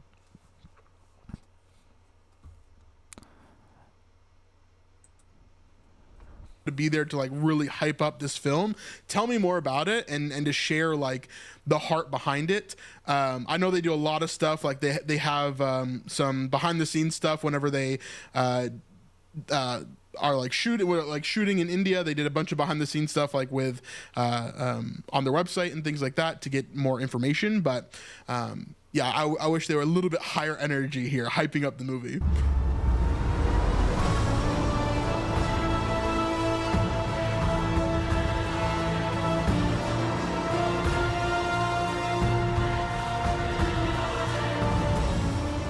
Yeah, quite interesting. It is, and we will watch it. I'm hoping it's going to be for the best. There's the video. Shoot him a like, as always. Subscribe. We watch a lot. We watch a lot of his videos. We are always watching his videos because he does research, hours of research, like on an Assyrian king or an Assyrian god. I find that so funny. He took down his video. I'm going to go back and look for it again. Let's see if he has it here. As I'm sure I could go back to my history, and I bet you if I click on it... Hold on. Hold on.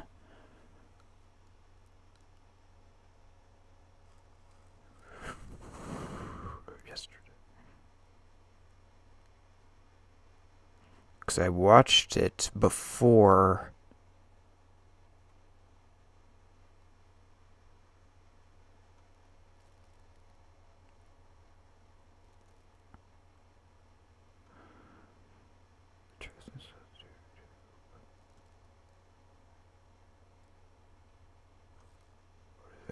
Those are all yesterday. Hold on. I'm just looking real quick. It was later. It was later in the day.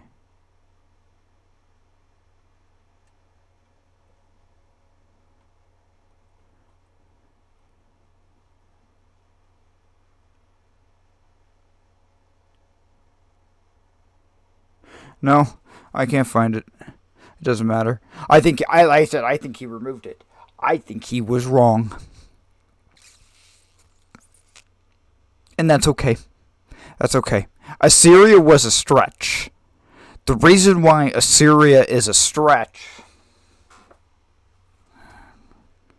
This is what I was looking at last night. Okay? That's what I was looking at.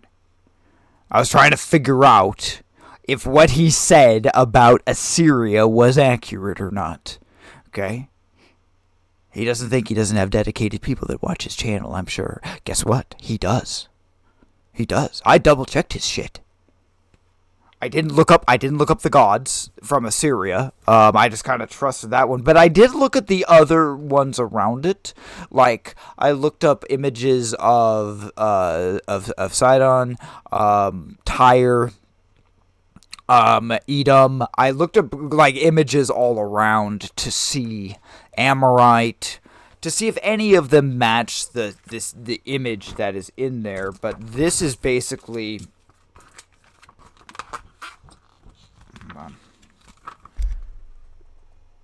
That is basically the map. Now, Assyria is like way over here, okay? Israel is, I have to do this inverted, like down way that way. Like Israel is like there, okay? So, for Ishbal to travel to Assyria when he was captured, I'm not saying it's impossible. I'm just saying that it is a ways away. Like, they have to cross past, like, through Syria, go over the Euphrates River, on the other side of Mesopotamia, and so Nineveh. That's where we're talking. You'd have to go to Nineveh, basically, or somewhere around there, which would be the Assyrian Empire, which was not that big, okay? They were a bit of a pain in the ass, at that time, but they weren't huge. They were around, but they didn't gain power until, like, true power, until after Solomon. Once the kingdom all got split up, that's when the Assyrians came in, and they're the ones that wiped out, like, the Philistines, like when Ashdod. The Battle of Ashdod is kind of a big one, because they broke the back of the Philistines at the Battle of Ashdod. And just came down and just crushed them when they came through and wiped out everyone. And they also wiped out Israel. They wiped out all the 10 tribes one by one. They just kept coming in. But that happened later. And so to point to the Assyrians, at this point, we really don't have a shit ton of biblical reference. Like, there are other places. There are other, like I said, Sidon. There are other places, or Edom, which were a bigger pain, Moab. And so I'd like to think that the statue has meaning, that they put it in there. I would hope they did. But there have been things they've just been lazy with. So it would not surprise me if the statue actually in the episode had zero meaning, how we're all looking into this trying to figure out what nation this is, and how it actually probably is not even a real statue. That would be sad, because we take this seriously. He takes it seriously, I take it seriously. Just because, well, I like doing things like this in general. I like analyzing it and going through and figuring it all out. But more importantly, it's biblical. And so it's actually kind of just a really fun thing to do. But yeah, I don't see his... Like I said, I think he was wrong. I think he knows he was wrong. After the last episode, I think he has to relook at Edom. I'm having to relook at Edom.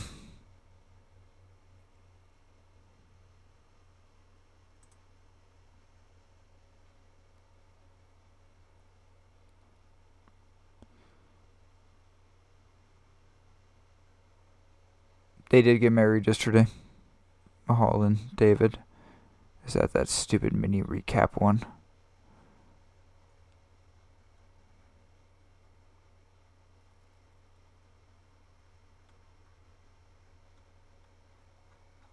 Oh.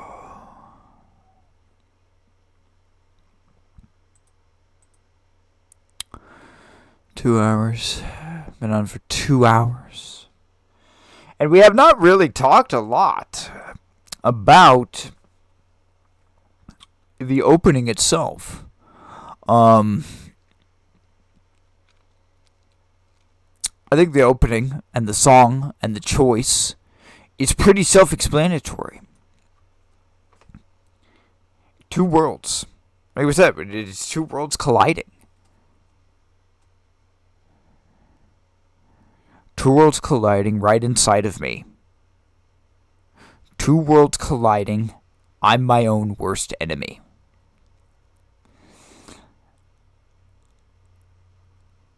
Deep inside, we all have a choice. There are two worlds colliding. And I'm not saying that except as a Christian band. I'm not. I'm saying there are things that I can look at, especially in these last few albums, which lean more towards it than not. Then again, there are things about Satanism which have accurate tones. There are truths in it. But the whole is what is inaccurate.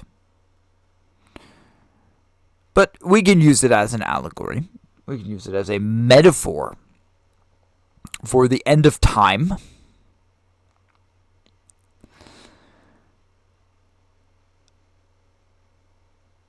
But it is not just inside you. It is not just sin. It is the world. Okay? It is the people of God versus the people of Satan. Sons of God versus quote unquote the daughters of men, as it says in Genesis. That was good and evil. That wasn't angels, okay? With dicks. We talked about this. Satan didn't come down here and violate whales. That's a fairy tale that the Ethiopians have in their Bible. We talked about that one too. Many of them. Book of Enoch isn't a debate anymore. We make fun of it and we point them out for what they are. They're sexists. Sad but true. Alright. I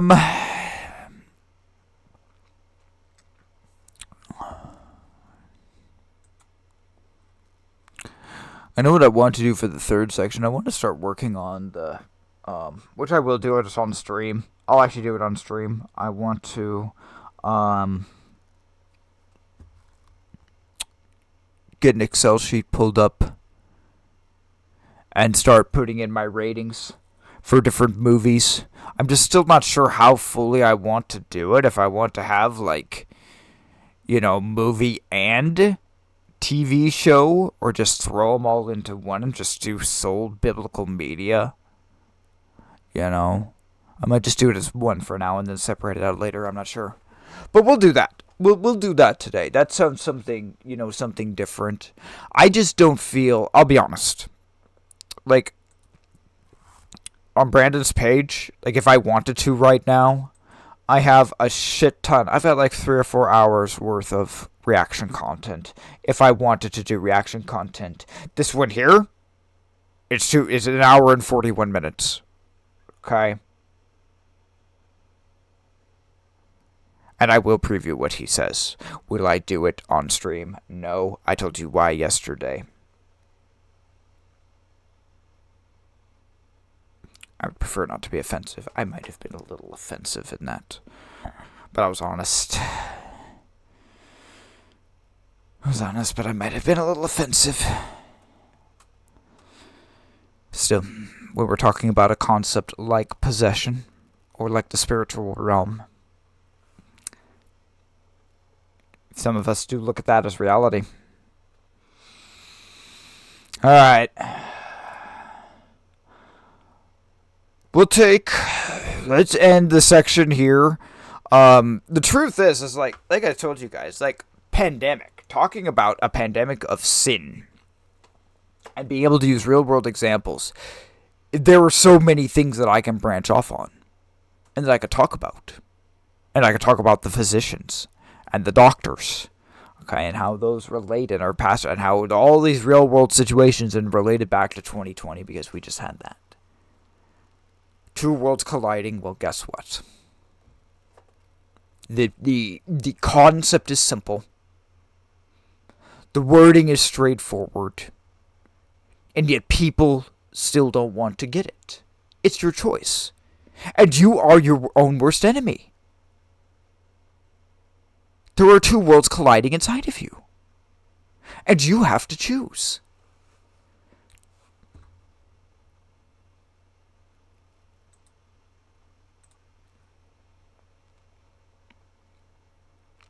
Gentlemen.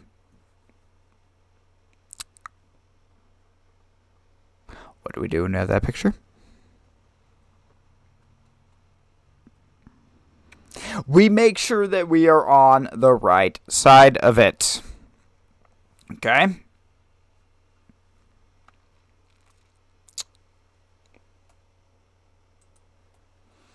Sad.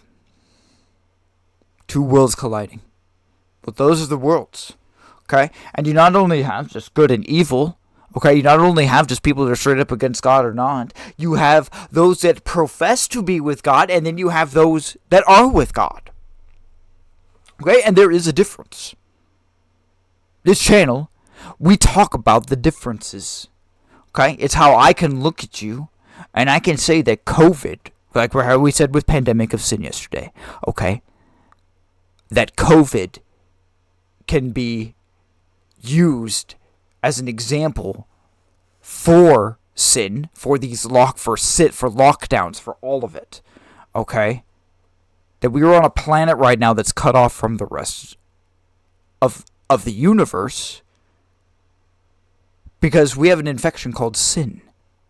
And that the pastors and the rabbis and the reverends and all these people who should be spiritually leading you, the doctors, are infected as well, and they can't even tell you. Okay? But do not joke that the world's colliding, even though I'm not speaking. I don't have all these, unique run-ons. These are the two worlds. And I'm not even going to say that it's the people who have just straight up rejected God. We talked about Asmund yesterday, that Asmund is an atheist, okay?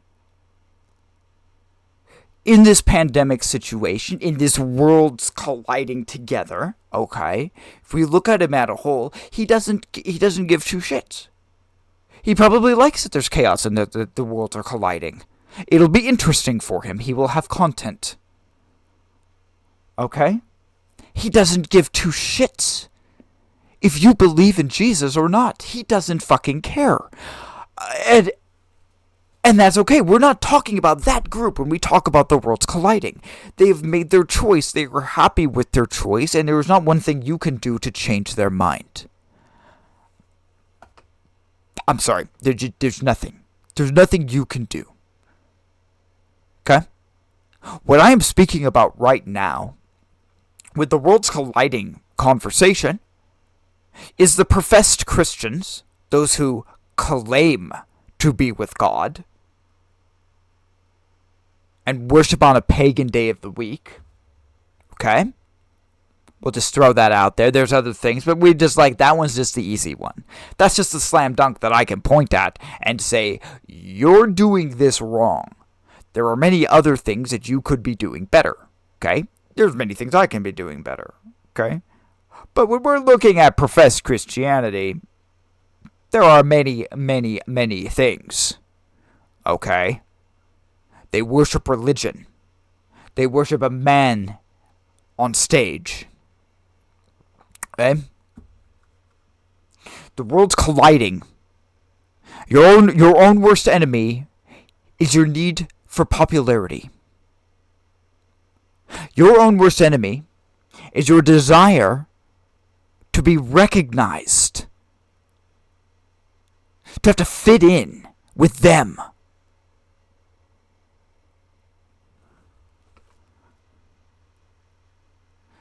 Your own worst enemy is greed.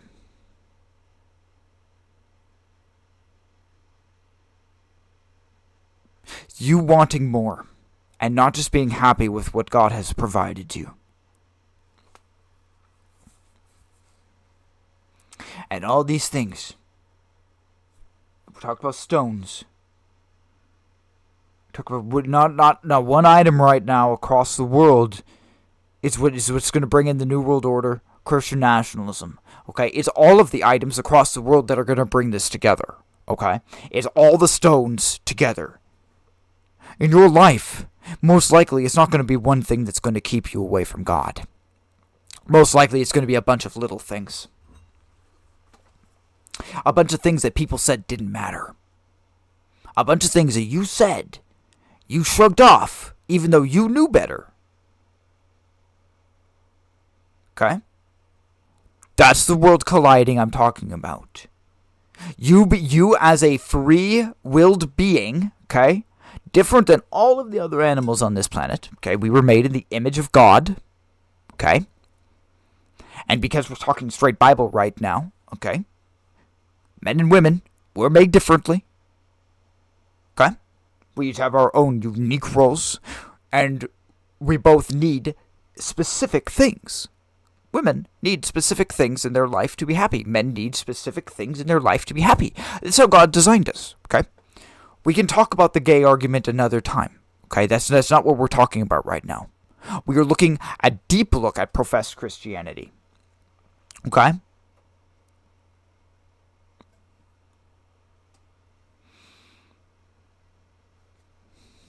They choose it. They don't want it. They want the world.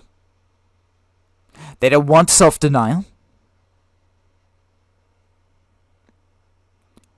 They want Jesus to do all the work for them, no different than it was back in papal Rome, to give money and gain forgiveness for your sin.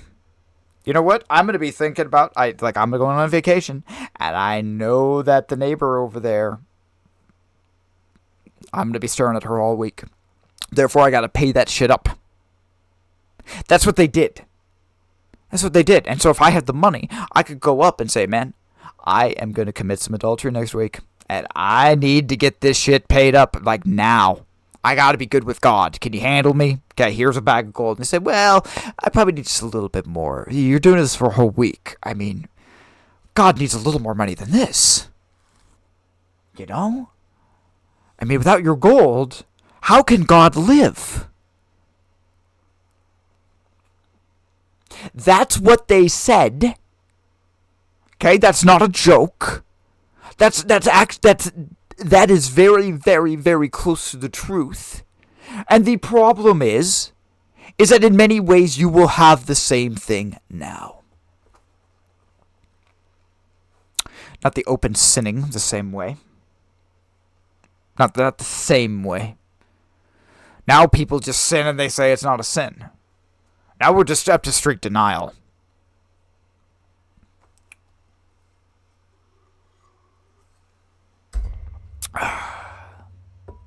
Sorry, I keep hitting the... I hope that doesn't... My cup hits my mic boom when I put it down.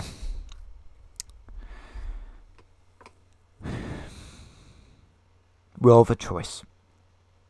Okay? Every one of us. We have a choice. Does it matter or does it not matter? Okay?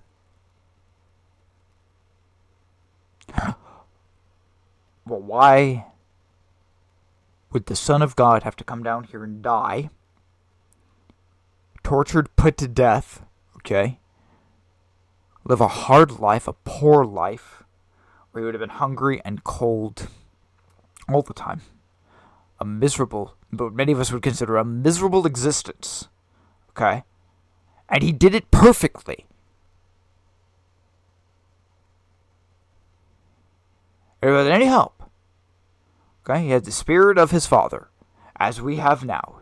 Okay, he's no different. And he did it.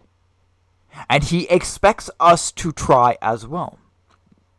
He expects us to put forth full effort, and you know what? We're not going to do it perfectly. We might stumble. But then we're going to get up and we're going to keep going. It's not staying at a level. They're said in sales. In sales, it's said that if you're just selling one thing a day, we'll just say one thing. We'll use it very simply. One thing a day, you're a horrible salesman. Okay, you're a terrible salesman.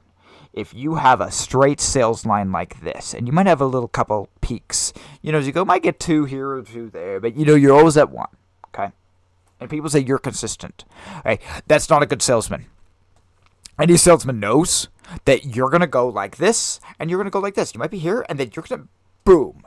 And you're going to have super good days, and you're going to have weeks where you're miserable. And you're saying, I'm never going to sell another thing again. And then suddenly you sell 10 things that day, and it was like the greatest day ever. It's like this immediate high and low. emotional roller coaster. That's what sales is. I've done the job. I've done the job for years. Okay. Our Christian life is no different. Okay, we are to push as hard as we can. Like Paul said with how we talk about the race. We're to push. Okay? And we will fail. You will screw up. You will sin. I don't know what this is. It doesn't matter what it is. What matters is that eventually you were going to have to go and ask for forgiveness. Going to have to. You are going to screw up. David and Bathsheba. We talked a lot about David. David and Bathsheba. He has his own, one of his most trusted soldiers killed. Takes his wife. Has a child. Well, technically takes his wife. She gets pregnant. He has to cover it up. Okay? Then he has him killed. Joab goes along with it. Okay? And then God comes to the prophet Nathan, who goes to David, and he says, you screwed up. Makes him tell a story and pronounce his own judgment on him. Like David pronounces his own judgment. And all the things that happened with Absalom and so forth were repercussions because of all of that. Okay? And a child died. His child that he had in that affair died. God could not allow it. Could not allow the child to live. You might say that's cruel. That's not a living God. I'm sorry. He was the king of Israel. He had one of his men killed. He broke the law. He not only coveted, adultery, murder, not just like straight up cold-blooded, premeditated murder. Okay, there's 3.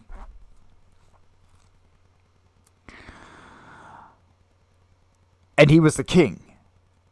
The Lord could not allow him to go unpunished. He fucked up. He fucked up bad.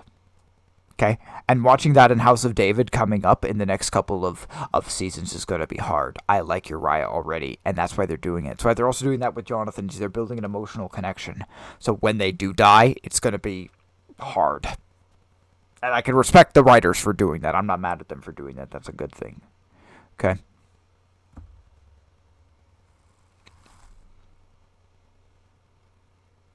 But maybe we should push more.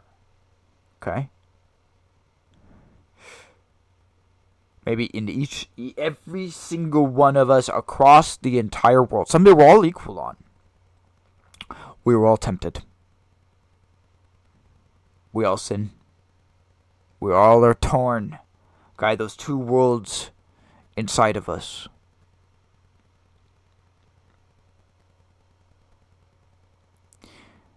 And some days we make good choices, and some days we make bad ones.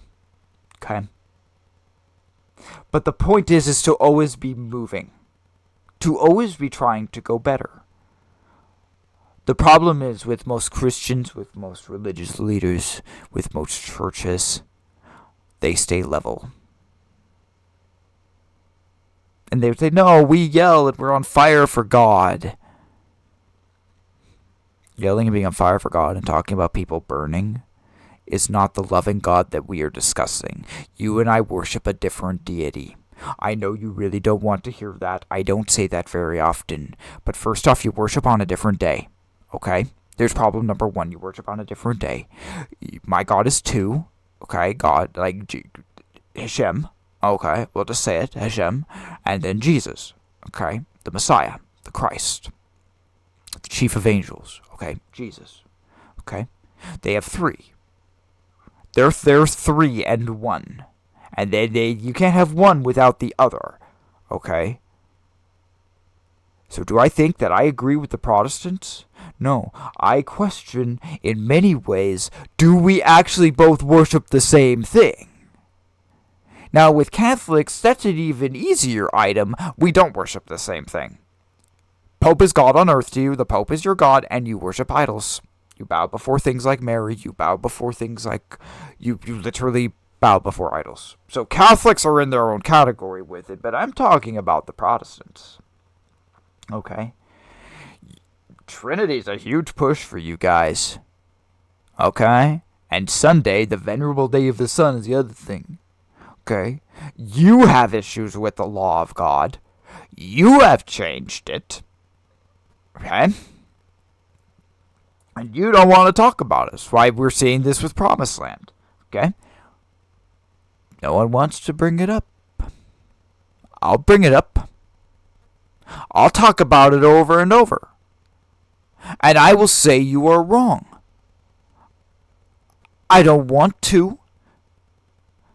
I really, really wanted Promised Land to just go through all the law. You didn't even have to go through the entire text. Just say every one of the commandments and then be good. Show them all equal respect and be good. And it wouldn't have taken any extra time. You did it because you don't believe in it. And so you spit on the people who do care.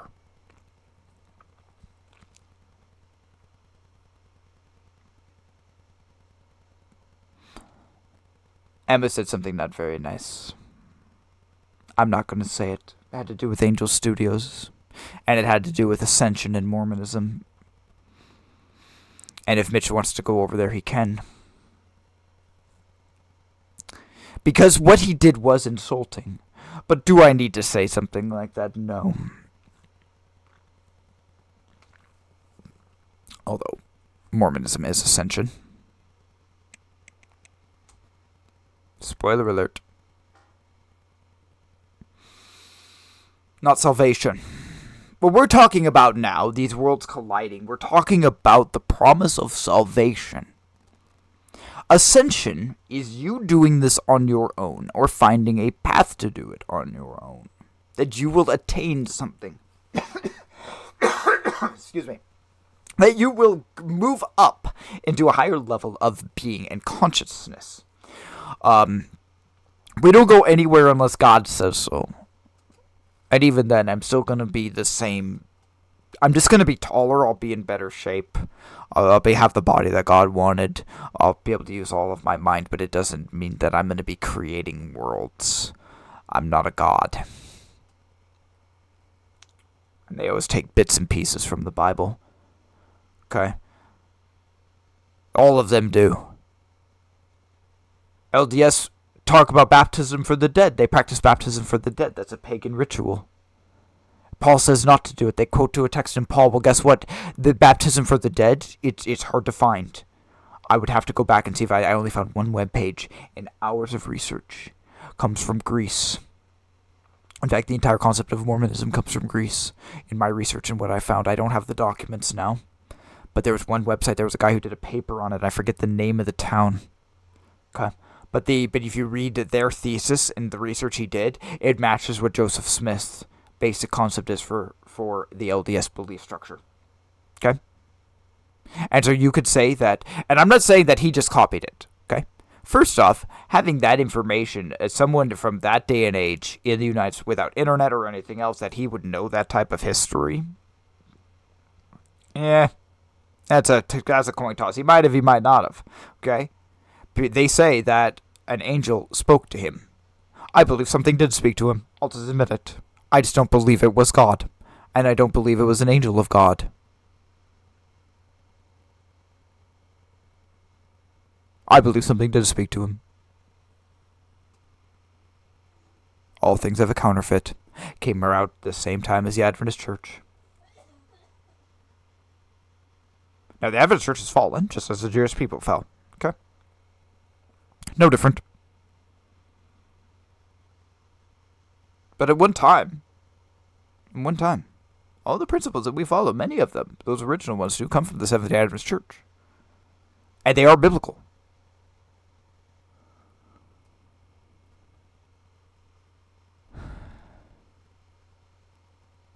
But they all pick and choose. Okay? Look at the Pentecostals. We talked about it yesterday. Speaking in tongues. Paul says not to. What do? They speak in tongues and they say it's changed.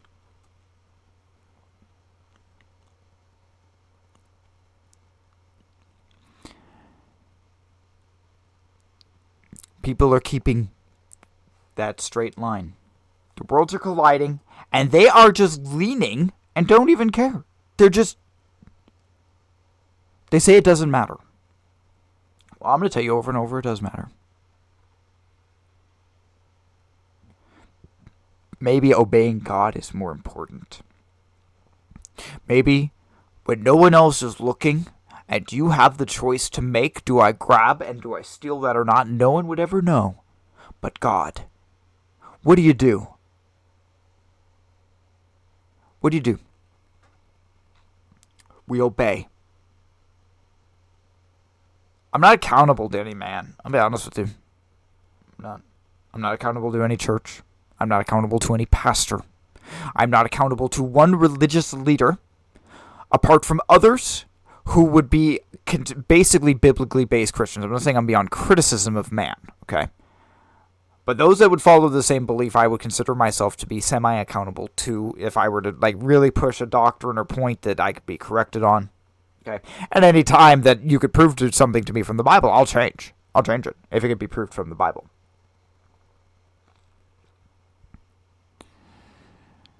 But I'm accountable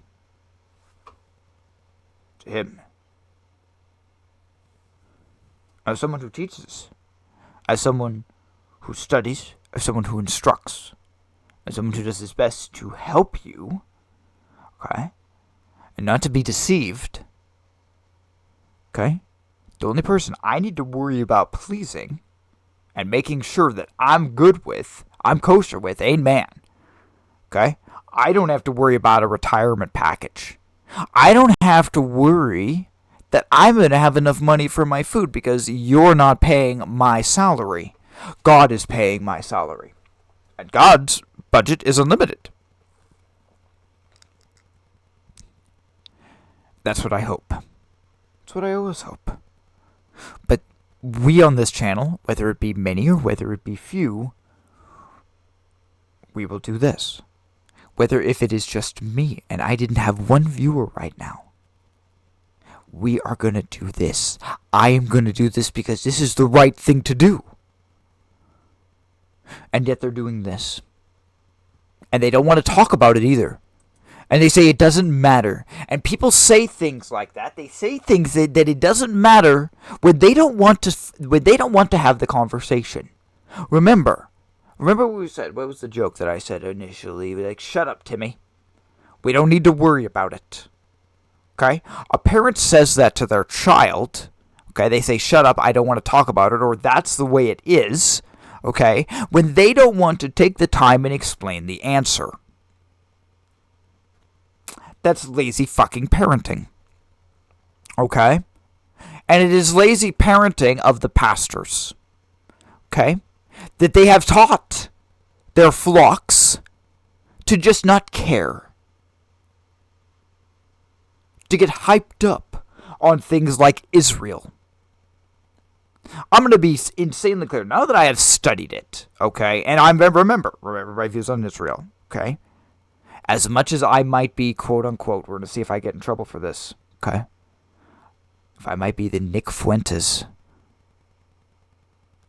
of the conservative live stream audience, like the biblical groups, like, and when I say that, it's not because I hate Jews, okay, it's that I'm a pretty big, I'm an extremist, I'm a radical, and I can admit that. Okay? And I can say that there are views with the Bible that I'm going to tell you that the average person is going to say that's utterly insane. To even talk about a theocracy is insanity. Well, we're going to.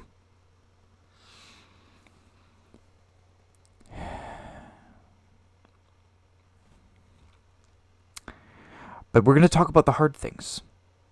And we're going to stand aside. Okay? Because the religious leaders,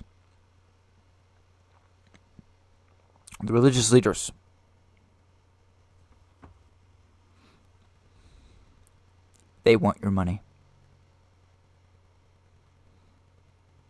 And maybe some of them care deep down. I'm not saying all of them are bad. But actions are louder than words.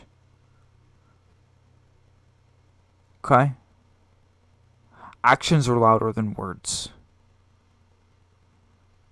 You know, we just brought up Israel. Okay? I don't care about Israel. I don't care about this third temple. God promised them the land. They promised them Israel, the Jewish people. Okay? That hasn't changed. I don't see that being taken away. Doesn't mean God's going to help them take it. They rejected his son.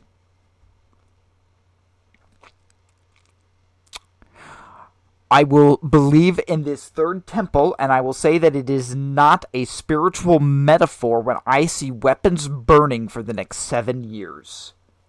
And they're going to have to be literal years. I see one person going to the woods and picking out wood. Bro. We're talking. Okay? Because that's what it says in Ezekiel. When Gog and Magog are destroyed, the weapons will burn for 7 years. And so when that happens, then I will expect to see the third temple. Okay? Otherwise, the Protestants who are pushing extreme Israel, no. No.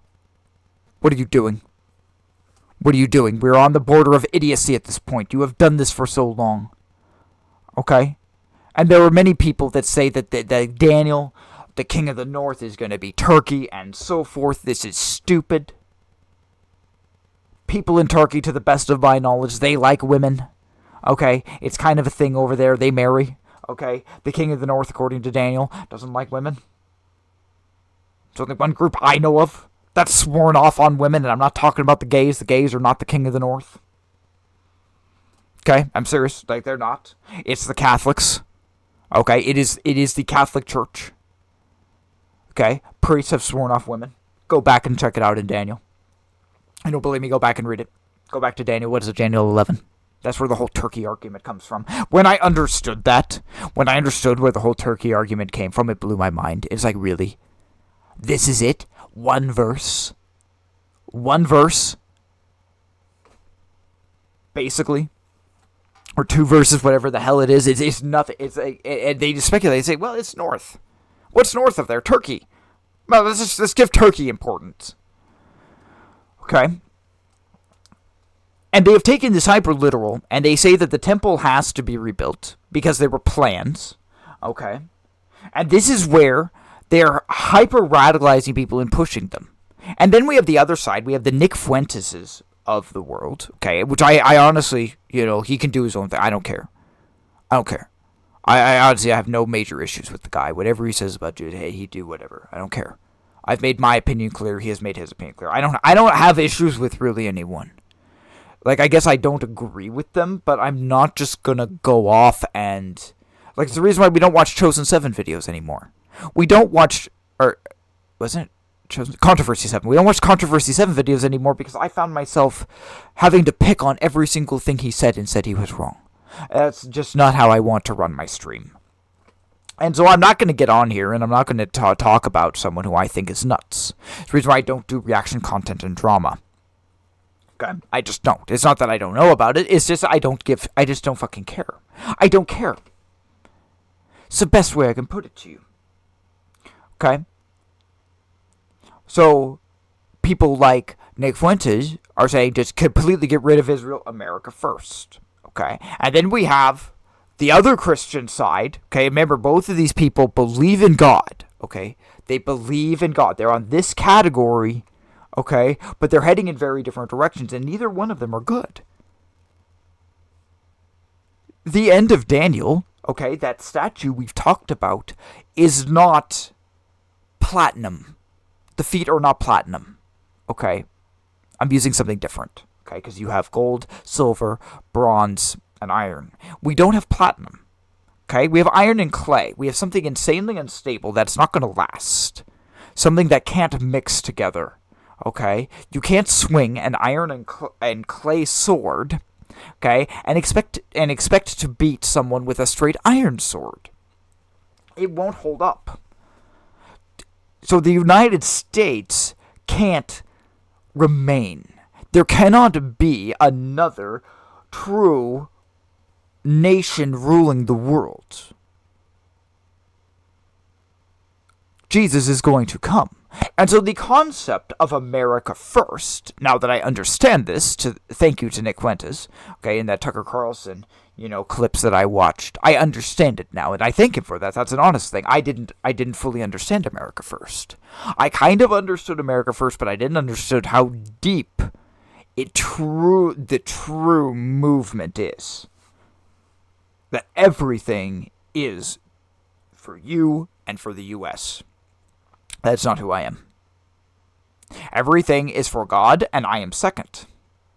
And if the country burns, if that is God's will, well, I am sorry. I'm with the sovereign of the universe. Okay? Whether you stand one way or the other, that's your choice. And we'll see how that plays out for you. But that's the truth. And so you have that. But I can't agree with the Israel side either. I don't. I do not agree with worshiping Israel. There's a lot of reasons why we should not be doing that. Okay? The biggest one is that they rejected Jesus. Okay? I'm not going to say they killed Jesus. They would have killed Jesus if they could have. Okay? But they rejected him. Now, this is not me being anti-Semitic. That's just a common fact. I don't hate Jewish people. I'm not, like I said, I can kind of state that I'm Nick Fuentes, from a biblical point, because I'm just radical. I'm extreme. Okay? But do I hate Jews? Absolutely not. I would love to speak with an Orthodox Jew specifically about Daniel, specifically about the prophecies in Daniel. We could maybe cross over to Ezekiel as well. I would like to hear their side of the third temple from an Orthodox perspective, and where they think those 10 chapters of Ezekiel are going. Because it's okay, so when are we lighting the weapons fire? That's what I'd say to him. When are we lighting the fire with the weapons? And nowadays, weapons are explosive. You grab a bunch of missiles, you light them on fire for 7 years, that's not going to go the way you want. That little fire area that everyone was dancing around, that could be a pit.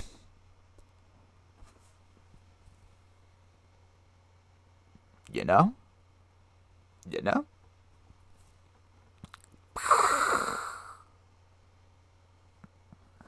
So we're not using wooden weapons anymore. We don't have wooden shields that they can just throw in a big-ass pile and burn. And they say, well, that's a metaphor. Well, if that's a metaphor, then how do we say that the temple, which comes right after, is not a metaphor? Okay? And they would go back to Genesis and they would say, well, people that bless Israel, bless Israel. Oh, I can say that if you agree with the principles that I have talked about, if you are siding with Jesus, okay, and you are a fan of this channel, then you are part of spiritual Israel. The Lord has blessed us. At one time, he blessed literal Israel. The blessing for literal Israel is gone. He divorced from them. They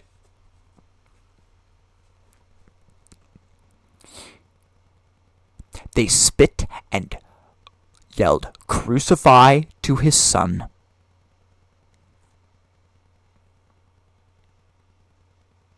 Nope. Cannot have eternal life. He is the vine. You can't have it without him. It's what all the prophecies talked about.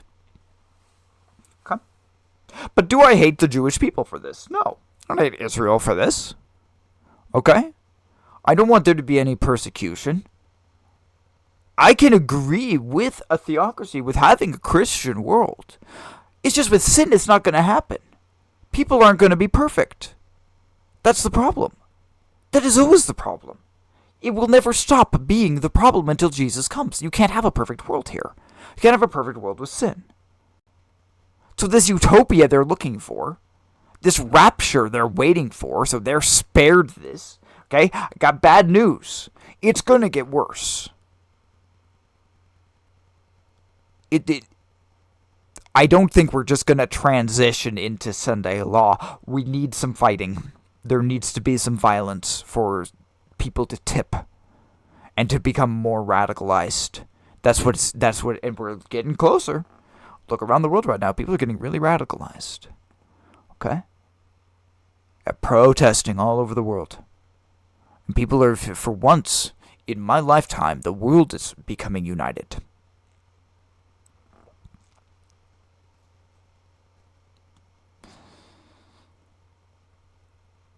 But it's not there yet. We need more. There needs to be more fuel to the fire. Okay? And I'm not saying that because I want it. I'm saying that because, unfortunately, it's a reality. It is not that I want for there to be religious laws. It's not that I want for the Christian nationals and the Protestants to rise. Okay? It's not that I want it. It's that it's going to happen. And if people, like an atheist, can see this from a logical, neutral point of view, like how Asmongold has. Okay, and he is not the only atheist or Satanist that I have talked to in the past decade who has said this, that the New World Order is coming. They believe it. It's just a difference upon what the New World Order is, and where the ending goals will be, what the end of the story is. That yes, there will be this New World Order, okay, but it will only be for a very short time. It will not be 1,000 years of peace. It is going to be a reign of tyranny, okay, filled with religious laws and suppression, just as we saw back in Papal Rome. No different. And do not think they will not lock you up for believing what I am teaching and what I am telling you. They hated Jesus. Jesus said that they would hate the apostles. The apostles, they all warned, did hate us. If you are following the Bible, if you are on that narrow path, expect that the people down below, on that lower end, aren't going to be looking up and screaming at you. We're talking reality now, okay? That's the truth. Because in the end, when we get there, this is what we don't talk about. We haven't talked about this yet. But this is the truth. As we are going up here, okay, and people are going here, there are going to be people here who are looking, who are going to try to get there, who are going to scream, who are going to try to pull you down from here to here, who are going to say you're stupid, who are going to call you crazy. These guys, you're not going to do that because you're with God, because you show a godly character. Push comes to shove. They are not with God. Do not confuse them for being with God. We might joke, we might point, we might make sarcastic references towards this. Never confuse this with salvation. This is not salvation. This is the bad side of the worlds colliding. This is the pandemic. This is the disease. Okay? We are not here. We are here. But don't expect, do not think that the people here are not going to try to grab you and even forcefully drag you down. Even though you are happy, even though you would like for them to come here, we can't force them to take this road. Okay?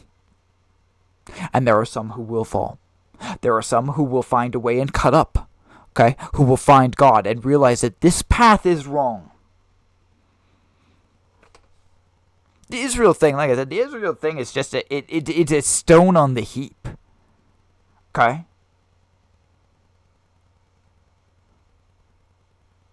The Muslim issue is a stone on the heap. But where it comes into is Satan's day of worship. In the end, it's Satan's day of worship compared to God. It's Satan's government compared to God's government. Okay, and for Satan to stand out in the universe, he has to have something completely different than God. He can't agree with God, or then he will have to accept that God was right. It means everything. Clean slate in his government. That means no trees, no birds, no plants, no animals. bitterness. That's what he wants. That's where these people are going. And they think they are happy, but they are lukewarm and they have been betrayed. And like I said, I'm not talking about the people who have openly... These people are not the ones who have openly defied God. They have not openly accepted the disease. Those people are somewhere over here going in the other direction. Okay? They're over here. Asman is somewhere over here going this way, filming or doing content on all the people, screaming at the ones believing in God. Okay? And he would probably enjoy that. He would say, you know what, that's a good analogy. I would be doing that. Okay? I can accept people where they are. The problem is that the people here can't accept that they have fucked up. They can't accept that they have made a bad choice, that they have been lazy in their life, that they have not done as well with God, that they have not taken the time. And maybe extra points matter. Maybe doing the extra homework matters. Okay? You're damn right I want to be on this side. And guess what? You know what? I don't want to be towards the back. I want to be moving as close to the front as I can. As should you. We don't want to be here.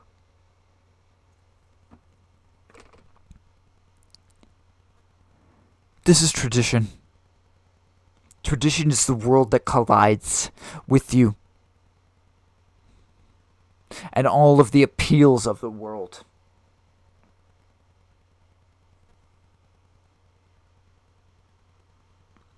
And you might say, well, I only drink a little bit, or I only do this. I'm not talking about alcohol. Be surprised. Alcohol and drugs, to me, on the sin level, or fall under health laws. You know, anything can be turned into an idol. If you turn it into an idol, it's bad, okay? But they fall way lower. Anything can become an obsession, and anything can become an idol. News. Look at how people look at politics. America first. The concept of America first could become an idol. It could become a point of worship. To take the country and put it above God. People don't like to hear that. Because it's what they value. It is what they worship. It is me looking at someone back in the biblical times at a Baal priest and saying, your God is a God of stone and he's stupid. Because he's a stone. He's a bull. And even if he were real, he's still a bull and he's dumb. Okay? You worship something that's not real. Well, the America First people are worshiping something that's not going to last. And guess what? Deep down, the people that are leading this movement, many of them are in the government right now. I would wager that they are going to be when this all comes together in the next few years. Many of the faces you see now will be there. Okay? Could I be wrong with that? Could it be something completely different? Yeah. Satan has many ways of gaining his goals. Okay? And God is always in control. That is what you must remember as well. Okay? Many people who look at this and get on the conservative side give Satan way too much power. Okay? And they say, well, he's doing this, and Satan's doing this, and Satan's doing this. God has the final say. Remember, sovereign of the universe. We're in quarantine. Okay? He's like, everyone's stuck here. He controls everything around it, okay? He has full say-so of what happens on Earth. Alright? Let's not be dumb here. Okay, and he's not going to change his mind or how he does stuff at a principled level because he's trillions of years old.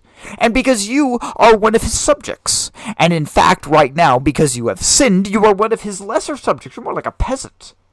You're not even educated. Because we're not even connected to the rest of the universe. And you're going to tell me, as a peasant, that the king changed his law. You're going to tell me this. And you're serious? And it's because you have a 4-year education? That's the stupidest fucking thing I've ever heard. What the fuck is wrong with you? You're telling me that I have to worship on Sunday because you have decided? Because God spoke to you? What a ridiculous thing to say. What a moronic and stupid thing to think. And yet billions of people think it. You understand my issue now. And that I'm almost like at the point of a crash out. Like, this is as close to a crash out as you're going to see. Because the Bible says it. It says it over and over. Jesus did it. The apostles did it. The Jewish people did it. I keep it. Charlie Kirk keeps it. He kept it. Sorry. My bad. Kept it.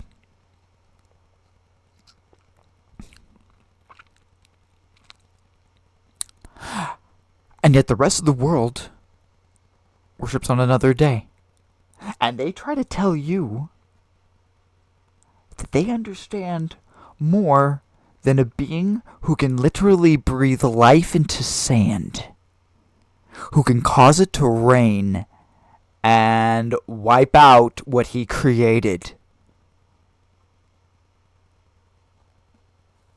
You're going to tell me that. You're stupid. If you're going to tell me that, you're fucking stupid.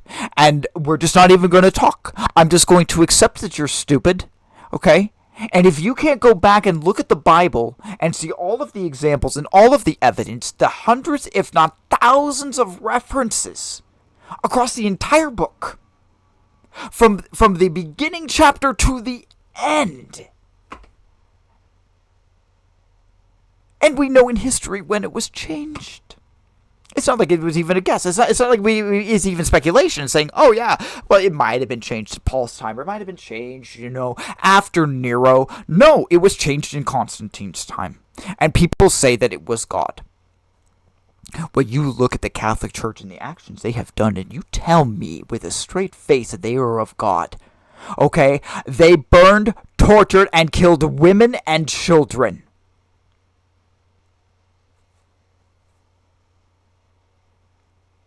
Okay? And that was back then. Okay? Do I dare say on live stream what those motherfuckers have done now?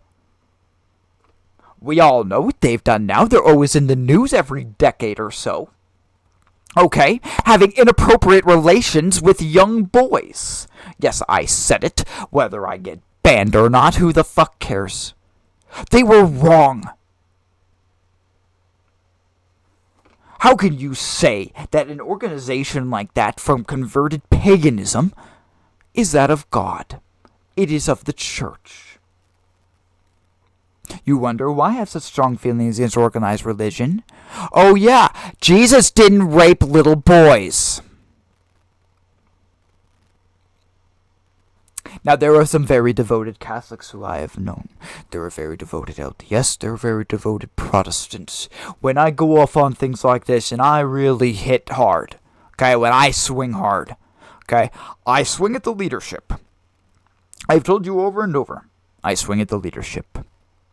Now, if you, as a member of that organization, okay, you disagree with me, okay, and you say the Pope is God, and my words and my language are offensive, I'm going to go have you listen to the Tom Mitchum song, okay, the Pope song that we listened to on All Hallows Eve, okay, fuck the motherfucker, okay. That song directly applies to you at this moment if you disagree with me, and I stand behind every single F-bomb he dropped in the entire song, okay. Every single word I agree with. Because he wrote the song as a moral principle. That if you agree with the sins of an organization and excuse them, okay, just as God, okay, could have done with David and Bathsheba, he didn't, okay, then you are no better than them. Well, the Catholic Church has committed many sins over the years, and people have just forgave it. And they have forgotten that it is converted paganism, And it is referenced specifically in Revelation and Daniel. The desolation of abomination, that is Rome, and Rome did not die, Rome changed. And the beast does not die. The little horn comes up. Remember, Rome.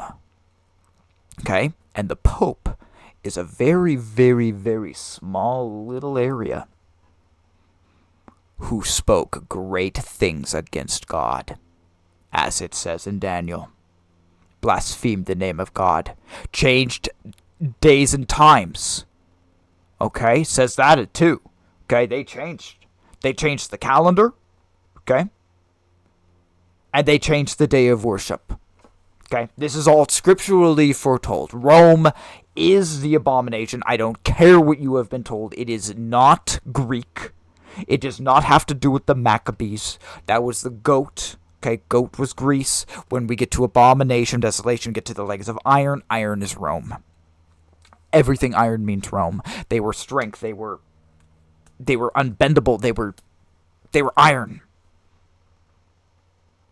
That is the Roman Empire, the Roman Republic into the Roman Empire. Okay? They were brutal. The abomination of desolation is brutal. And guess what? It got worse. And you would say, well, how can it get worse? Go read about the Inquisition. And that shit didn't happen once, it happened twice. That they didn't record the shit that happened in those dungeons. Okay? Stuff I don't even want to talk about. What they did to people. Okay, and these are of God? No, the Catholic Church. Catholic Church has done more harm against God, more blaspheming against God, than any pagan organization on the face of the earth. They have done more harm and corrupted more people than any other. They have changed the Ten Commandments.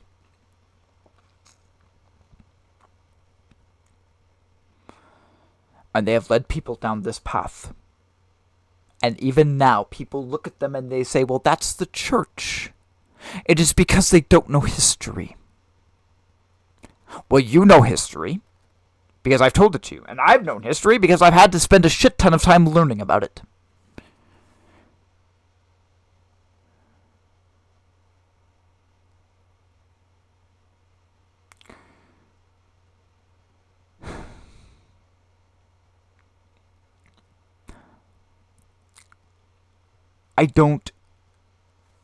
We will take a break here in a moment. I don't mean, if you truly worship on Sunday and you were saying, why is this? This was a hardcore crash out. Why are you saying this? It's because we talk about it all the time. Because Promised Land just really pissed me off. Because they always do what everyone else does. Did what the Bible show did. They ignore the Sabbath.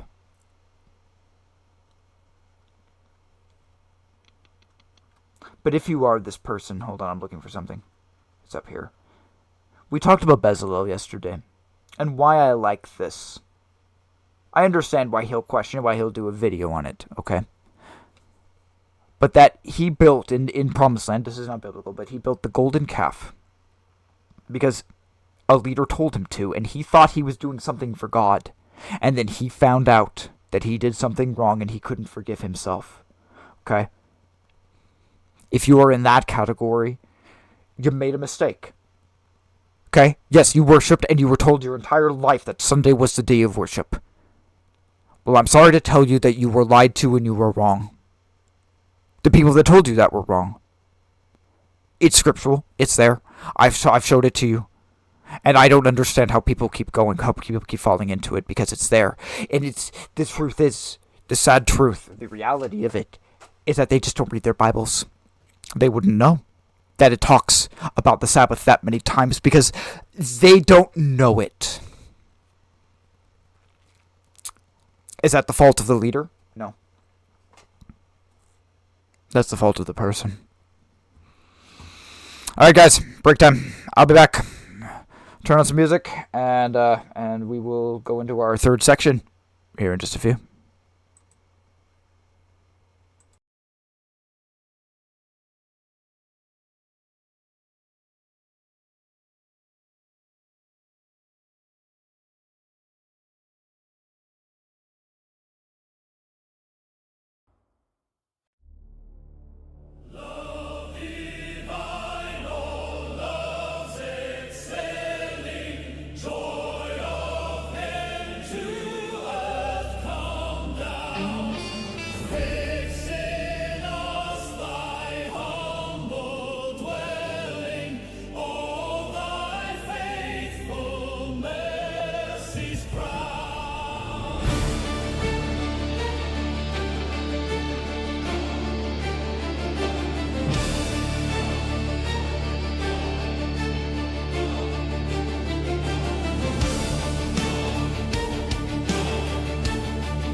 it is truly what we talked about before that break.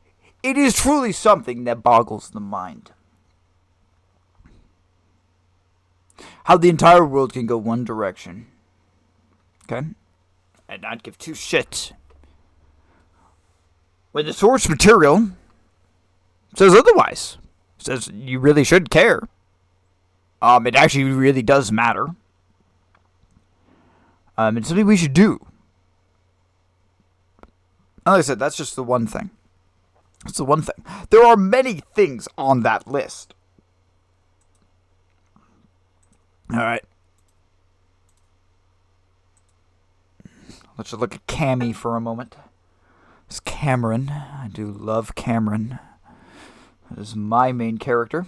I have different pictures of her that you will see. So I figure out if I want to... You know what? Let's do this in... As we're going to do the rating chart, we'll just do the Excel. Do an Excel sheet. It'll just be easier, I think. Okay. Bible show rating list. Okay.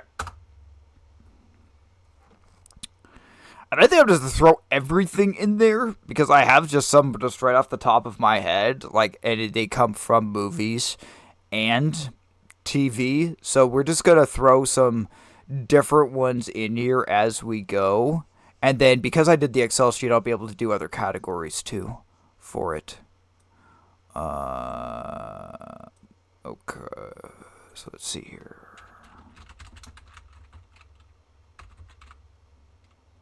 Chosen.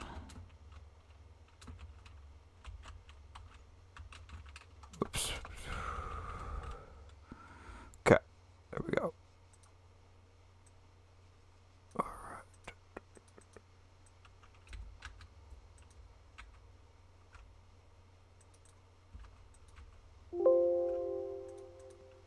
It's been too long since I've worked in Excel. Okay. It's only 5 seasons right now. Okay, so we'll just say show. Okay. So, chosen 1. Because we'll do it by...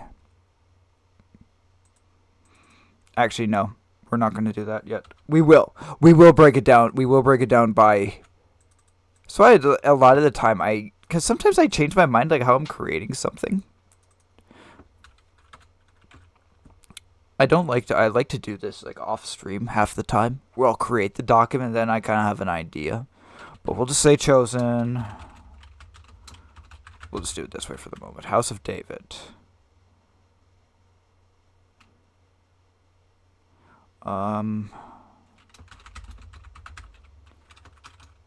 The Bible. Whoops.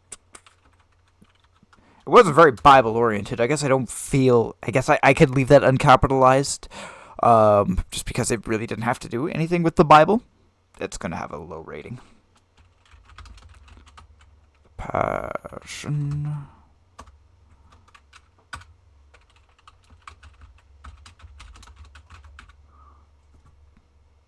It's not Book of John. Oh, it's not Book of John. It's... Is it Gospel of John? Is the movie?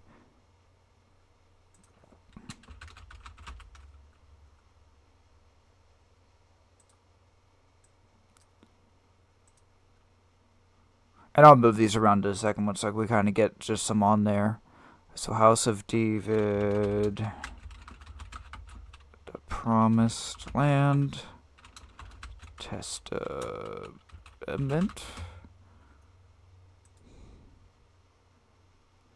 So Testament, Promised Land. Let's zoom in just a little bit so you guys can...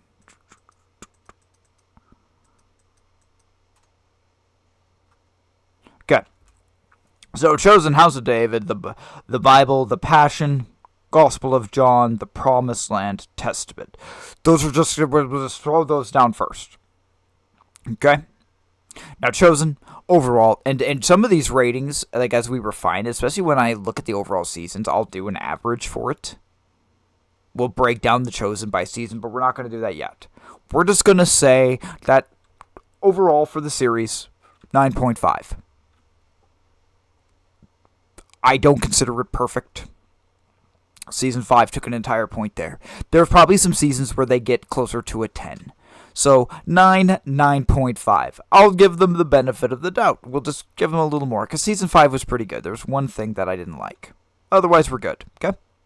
House of David. Season 1, we're giving it a 7.5. Maybe a total of 8.5?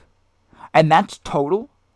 And that's because Season 2 is, like, really, like, up here, and Season 1 had just enough things down there. Like, see, a 7.5 compared to maybe, like, a 9.5. So I could split it in between for the 2 seasons at this point. You know? And that number, I'm sure, is going to go up. I'm sure we'll get into the 9s, 9.5. It's just they got off to a bad start. Okay? Passion. Mel Gibson. Sir, I have to inform you of something. You have a fetish with blood. Yes, you spoke in Hebrew.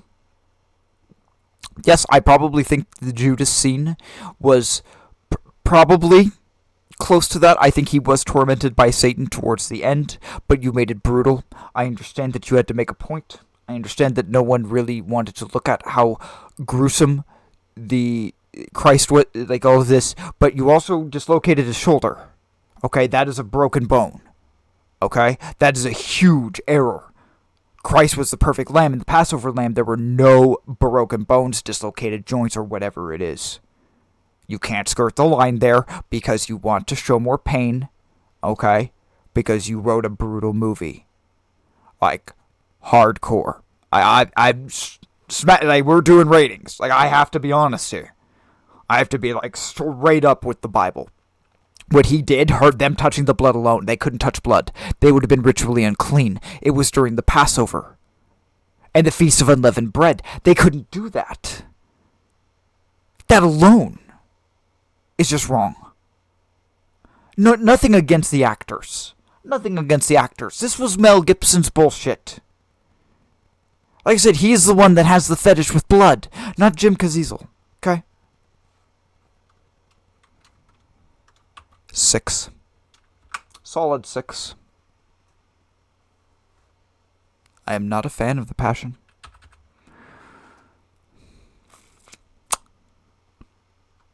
I'm trying to wait on doing the Bible one, because that one also...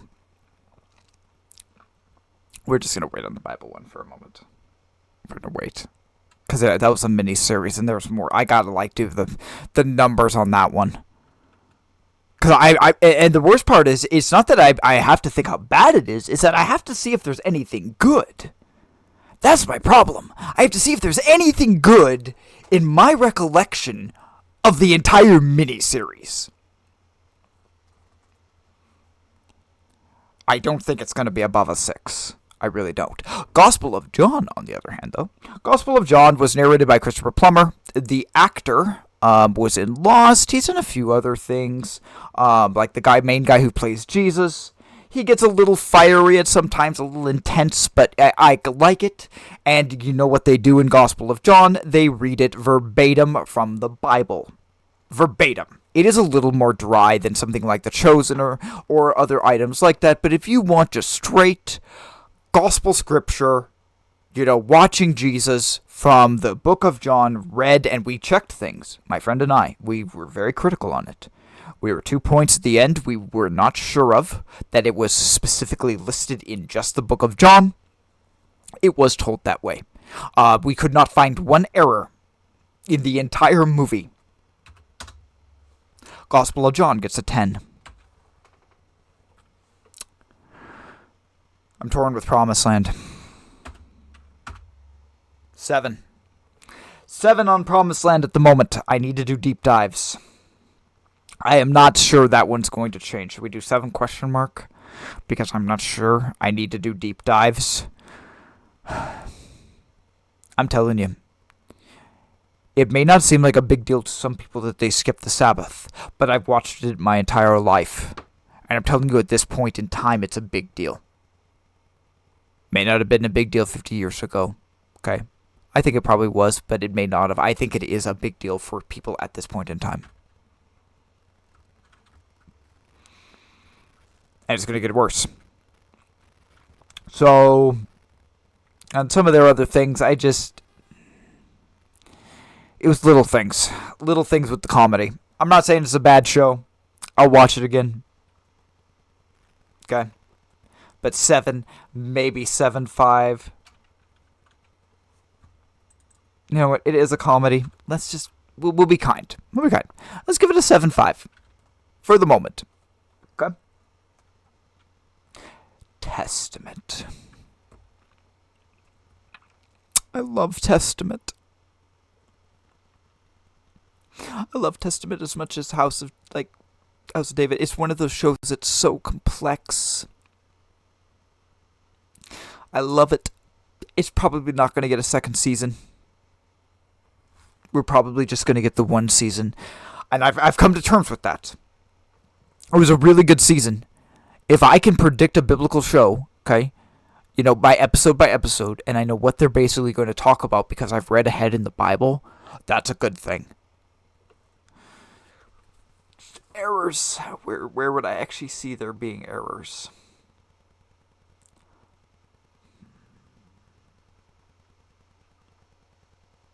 Saul being a member of the Sanhedrin or not is a gray area.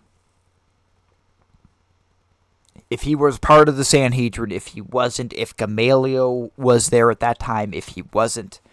It's one of Brandon's bigger things that he brought up as doing Chosen Sleuth, his reviews on it. He thought it was more important than I think it is important. They reference Gamaliel, and as from a writing perspective, I don't care if they go that way. I don't care if they fire him, and I don't care if they just make Saul part of it. Dude, will I probably have to dock a couple of points just because of that? Point aside, probably. I probably should. It will still get a very, very high rating, and that's just because it was I could read Acts, and then I could go watch Testament, and it was like I was watching the same thing. It was just Testament was modernized, but it was the same story. I knew what the hell was going to happen. I love how they showed the Spirit of God. I loved the character of Stephen. Oh, he did such a good job. And you know where the story went with him. He died. He was stoned. And to the end, his character, flawless. 9.7. We'll dock 0.3 for Saul. There's the opening list. The Bible. Oh, the Bible. I'm still trying to think if there's anything good. They screwed up the days of creation. I don't know how you screw up the days of creation, but they did. That was my beginning of it. Abraham was bad. It just didn't like Abraham. Didn't like really anything about Abraham. Not a lot of it was scripturally accurate. You have bits and pieces. They take the core story and they say, well, I know all these extra details happen, but we're just going to wipe that off. We don't care. We're going to do it this way. Okay, and they do that basically throughout the whole thing. Daniel, the Daniel you see in there is a very, very, very different story than the Daniel in there. David was maybe the only thing that they did good. And I'm not going to say, I didn't say great.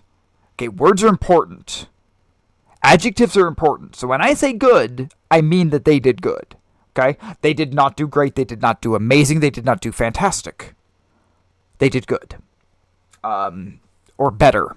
Better than what they had done before. But when you have the bar here, and when we say good, that means the bar is here. Okay? Where the other shows are up here. And so... And the problem is that people respect this as theologically accurate. They respect it as theologically accurate. No. No, it's not. Is it worse than The Passion, though? There's not the real question. See, I'm going to tell you a secret. I'm going to tell you something I did. I'm known for getting into long debates with people and remembering them and being in these, long conversations. When I talk conversation, I'm talking years long. Well, my a former colleague and friend who I used to know, he and I had a debate for multi-years, revolving which X-Men movie was the worst. Not which one was the best, but which one was the worst. Okay? And we spent years debating this, until finally we both agreed that there was a fair person who could mediate the argument and come to a final decision. And we both trusted this individual, and they said, finally, after 2.5 years, this argument's going to end. Okay? And I was pretty sure of my case. And so I went in, okay, because in my mind, Last Stand is the worst X-Men movie, okay? It is. Last Stand is the worst X-Men movie. Okay? It was from a generation of bad movies. Episode 3 was around there. The third Pirates movie. We had a bunch of shitty movies at that time. Okay? 2006. Roughly right around there. Bad movies. Okay? Well, my former friend stated that Origins was the worst one. It had to do with the CGI, the writing. He was a huge Deadpool fan, and he hated how they destroyed the character of Deadpool with Ryan Reynolds. Ryan Reynolds, coincidentally, also hated the movie for the same reason. And so for multi-years, we debate. And and then we have this guy, we bring our cases before him, and he makes a judgment. Okay? He makes a judgment. And he says, Doug, you bring up some very valid points with this. But unfortunately, Origins is the worst movie. And it's like, okay, I have to live with this decision now. And I have. And I've told people over. And so I will still say that Origins is still the worst movie. I even just was getting ready to go through all the X-Men. And I'm going to skip Origins and Last Stand. Because, well, guess what? They're the worst movies. So which one is the worst of the Bible shows? I have a lot of practice with this.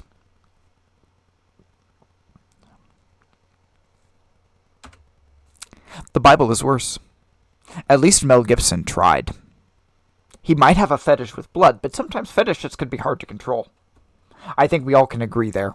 I think all gentlemen in this channel, we can agree that fetishes can be tricky. Okay? And when you have a fetish with blood, sometimes it just comes out. We can give him a higher point. I'm okay with this. As they say, as they say in Promised Land, okay, as Moses says, I have spoken. I have spoken. The Bible is the worst show. And that's not an offense against the Bible itself. This is what they called it. That's what they called this mini-series. And you don't believe me? Go watch it. Go watch it and compare it to Scripture.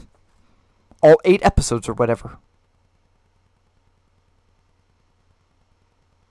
Here's the sad truth. It was so bad, I got it for free, and I still didn't keep it.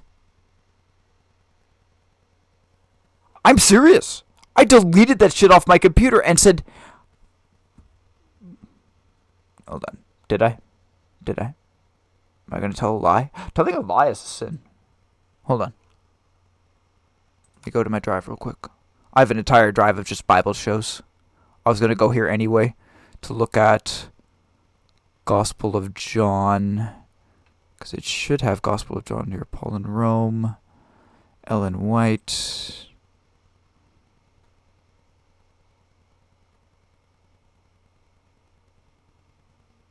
I did one there. So I just made a new thing for Bible shows. There we go. Okay, Gospel of John, Chosen Testament.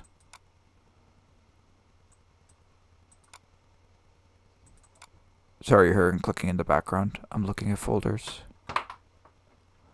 So I didn't save it there. I had the Chosen. See, I have the Chosen in multi places. I have the Chosen in multi places because I've... Nope. I deleted it. And I got it for free. And it was so bad that I knew I would never watch it again. And I got rid of it.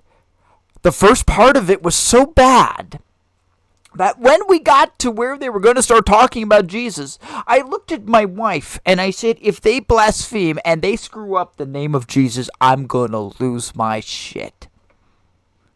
And at that point, we decided as a couple it was just better if we didn't watch it. Because I was done. She watches Bible shows just for entertainment. I won't watch Bible shows just for entertainment. I don't care if it's good. I want it to be accurate. I care. I'm a theologian. It's what I do. Today alone, I have spent now 3 hours, 28 minutes, and 34 seconds on with you guys. Okay. And we were talking about the Bible.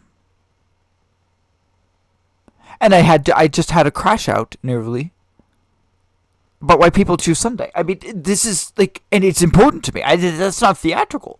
That's an important thing, and it's something that I don't understand. I don't get it.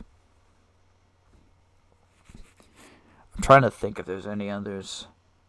There are others, like here's actually a good one. I probably spelled that wrong. Barbera, is it 2 R's? I don't remember. Hanna-Barbera. The Hanna-Barbera Bible show, we talked about it the other day. Boxers brought it up, or someone brought it up. Boxers or KP or whatever. Someone did in the chat. I thought it was Boxers. Their Bible shows, apart from going back in time, apart from and it's like, it's so dumb. They their stuff is so accurate. They had to find a way to introduce these young kid characters to be relatable, because they couldn't just have it like be a Bible show. They had to have, at that time, they felt they had to have something to relate to. Okay, truly. And so they have these young kids, and so they have Egyptian symbols and a time machine. Bro. They're like, and we're not even going to get into the deep quantum discussion of time travel in the first place, and were they there? Did they influence events or anything else? Because it's a kids show. We're just not going to go. We're not going to go down that. Okay? Have I been down that path? Yes, I have. Okay? You can read my book. You can read one of my books, Imperium. I've spent a lot of time talking about stuff like that. Okay, but we're not going to. We're not going to do that today. My bigger thing with the time travel item is that it involves paganism, and it's just something different. There's many different ways they could have had an angel show them. There are many different. There are a lot of different possibilities. Example. I could use my own writing as an example. Origins. In Origins, I send Cameron. She goes back in time. Spoiler alert. She goes back in time. And I have God do it. Because humankind has sinned. There's a whole story, like, it's setting up another book. But yeah, Origins, I send her back. Okay? And I can legitimately do it, because God can do anything. So why do we have to have a pagan, heathen device to do it? That's the only thing. Otherwise, and I probably do need to go back through. I'm going to go back through some of these. And we'll see. I'll probably give it a 9 for now. From what I remember, I watched them a lot as a kid. From what I remember, they were pretty damn accurate. From what I have seen as them as an adult, because I do have them, I've just watched them, I think, only one time. Because it does have almost like a kid-style humor, because it is a kid's show. It's just not... It's like going back and watching Johnny Quest, or watching something else that's Hanna-Barbera. I just gotta be in the right mood. Like, that was like my dad's generation. Like, that was his, like, nostalgia for him. You know, so, I like it. I like it. I think it's there.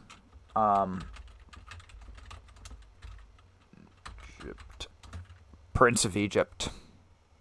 Prince of Egypt stands pretty close. The majority of the stuff they do in Prince of Egypt is accurate. His earlier life, I think they kind of had things there, and then Zipporah going with him, no. That's their main error. Aaron didn't meet him in the desert, and that's where Hanna-Barbera especially, like Hanna-Barbera, their portrayal of Moses is one of the most accurate out there. Because it basically, over Prince of Egypt, they have Moses and Aaron together. They're always together. Because Aaron met him in the desert. And you don't believe me? Go back and read Exodus. He did. God told him, because Moses didn't want to do it on his own. In Prince of Egypt, okay, that is him actually listening. So, I would have to go through it, though. I have Prince of Egypt, too. I haven't watched Prince of Egypt in... Did I watch it when I got it? Because I just got some of these in like the last year or so, and I don't remember if I've actually seen it. I've thought about it, and I don't know if I've actually seen it. I don't remember. But Prince of Egypt, probably an 8 at this point. And some of these I'll go back through. Like, we can say, like, I can put on when the last time I reviewed them, you know, and if I have an official rating on them. Gospel of John, I know, like I said, a friend and I went through that, and he is equal to me in biblical knowledge. So, and in some ways higher, because like, he's a revelation guy. I probably know more general stuff, I know more law stuff, but he's like, he's prophecy. I'm law, he's prophecy. But he and I went through, and we could not find one thing. So something like that I feel good with. Promised Land. You know what? Let's do question marks because they're not the official. We'll do 8. I'll rewatch Hanna-Barbera. I'll go through all of them again. I haven't seen all of those in order in a long time. Testament. I've watched Testament a lot. I feel pretty solid about Testament. It's just a question if it's a 9.7 or 9.8. Like, it's right there. I can't give it a 10, but I can give it close. Let's put them all in the center. That's better. Okay. Let's see here. Passion. I'm not watching Passion again. I watched Passion not that long ago. I am not watching Passion again. I view it as nearly blasphemy and an abomination. The only reason why he gets the score he does is because he tried. Okay? He tried. And it was an era where biblical shows just weren't there. And so there's nothing to compare it to. It's standing out on its own. But now that I put it against the others, Passion to Chosen, there is no comparison. There is no comparison. Even just thinking about it, I want to lower the score. Something I did get... Exodus. I did get the Exodus, the Christian Bale Exodus. I have not reviewed it yet. That's like a critical review, so that's like more work. I've already seen it. And just like the Bible, I didn't keep it. It's not something that I kept and I was going to watch over and over. It's not on my favorites list. But at that time, I wasn't doing something like this where I was like really like doing a critical review of it, like when I saw it. I was a Christian again. I'd come back to Christianity, but it didn't impress me because they made Moses seem like schizo Moses in the end. The action and him being a general and the fighting, his warrior skills, oh, of course. He was an in his day. Remember, the Egyptians were like, they were civilization, okay? Moses was trained by one of the greatest nations to ever walk the face of the earth, especially at that time. And Egypt was just, it was the next level. Like I said, it was civilization, and so he was trained as a commander. He was educated in every form of art they had. He was probably going to become Pharaoh. He was going to succeed and be the next line, potentially.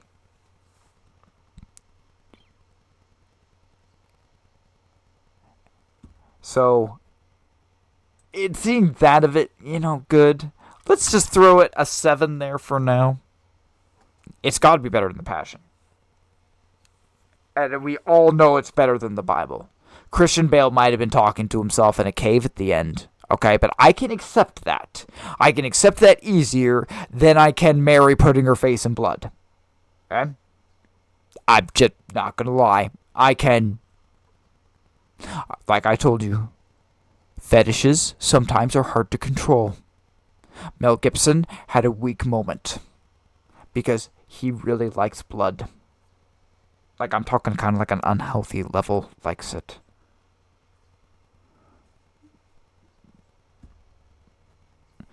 So, Exodus What other ones do I got on the list? I have Nefarious, but I'm not necessarily considering that like biblical. That I will look at to see if there's any weird Satanist correlations or things with possession at some point.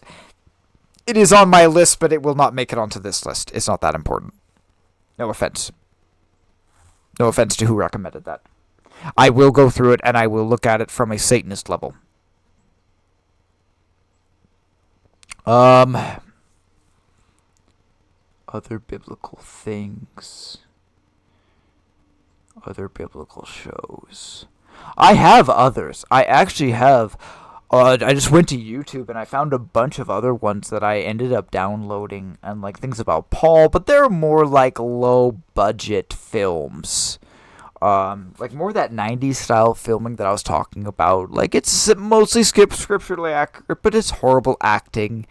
It's bad filming. It's just not. It's not this level of media. And so I do have others.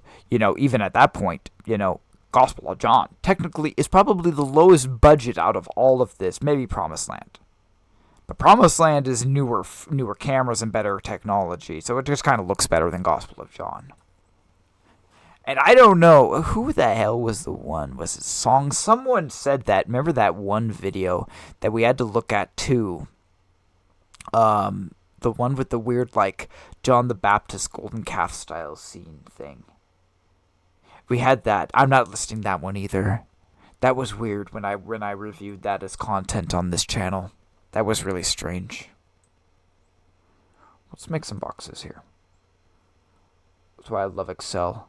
I get to make grids.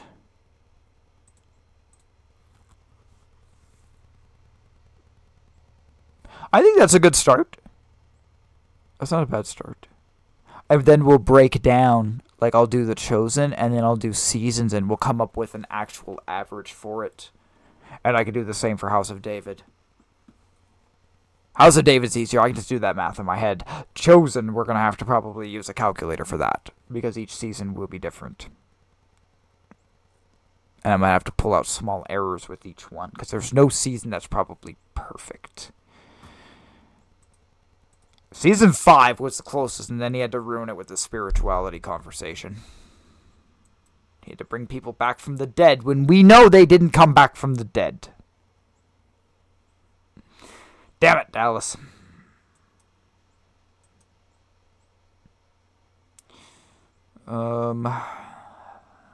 Just thinking here.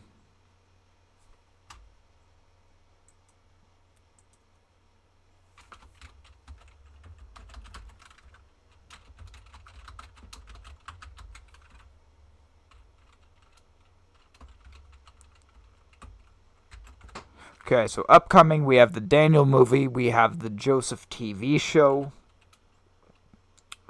I know we have Ruth.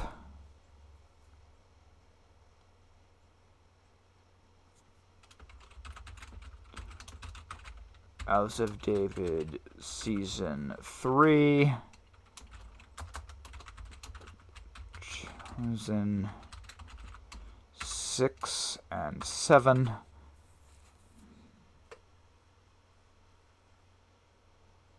So yeah, I mean, it's already. I mean, we still have like at least 5 more things coming out, and I mean, if Testament got money, we could get Testament Season 2. I would love to see it continue. I just don't think they'll get money.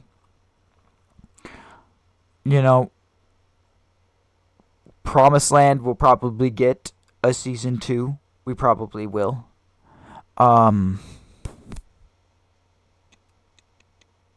These two though, Chosen, House of David. Definitely. But I'll move these around. I'll put them in by, like, I'll sort them by the rating coming up. No, 342.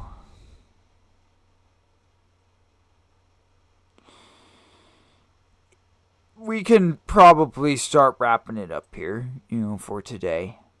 I would hope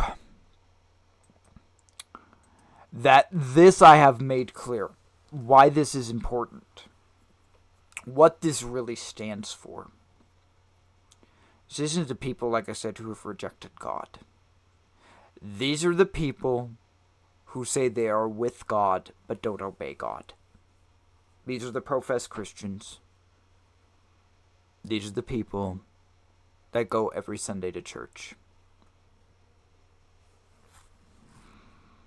I didn't say they were horrible people. I didn't say they weren't sincere. I didn't say anything like that. But I did say they were wrong. They are in error. Don't follow them. Worlds colliding. And it will be like that till the end of time. It will be like that until Jesus comes again. That you will, inside you, you will have the world just two sides. Two sides. Who do you go with? Do you stand up for what's right? Or do you not? Do you fight for God? Do you fight for yourself? Do you obey God? Or do you do what you want to do? Only you can say that. And in the end, your choice will only affect you. Most of the ways. You know, by your example, it can affect others. But deep down, you're responsible for you. The people around you, yeah, you could tell them, but it's in the end, it's their choice too. You know? We all are responsible for that final decision. And so I would think about the worlds colliding as that. Okay? You have temptation. You have Satan's world. You have God's. And there is no in between. There's one or the other, and you have to choose. Well, I'm sorry. That path on the left is not God's world. They might say they believe in God. They are not saved. And never, ever confuse yourself and tell yourself that they are. They have disobeyed the law of God. Therefore, they do not love Jesus. I don't care if they say they love Jesus. Actions prove. They prove it.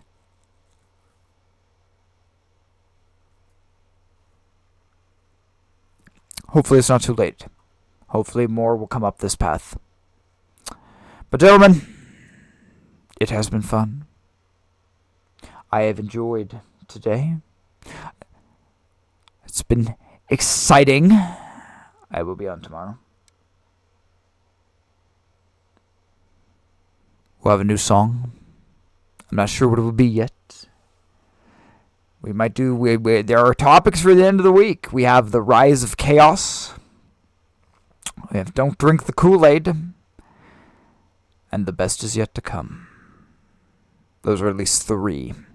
3 more songs that I'll be playing. Probably the best is yet to come. We can do that tomorrow. That sounds like a fun song. Most likely. If not, we will be doing it at some point. But we'll probably do it tomorrow. I hope, as always, that the peace of the living God goes with you. I hope you are all good. I hope you, as always, listen to what I have said. And you can hopefully now make an informed decision. And I hope that you think about this picture. And you look at it honestly. Then you will hopefully look at yourself, and you will talk to God honestly. I will see you guys tomorrow morning. Peace out.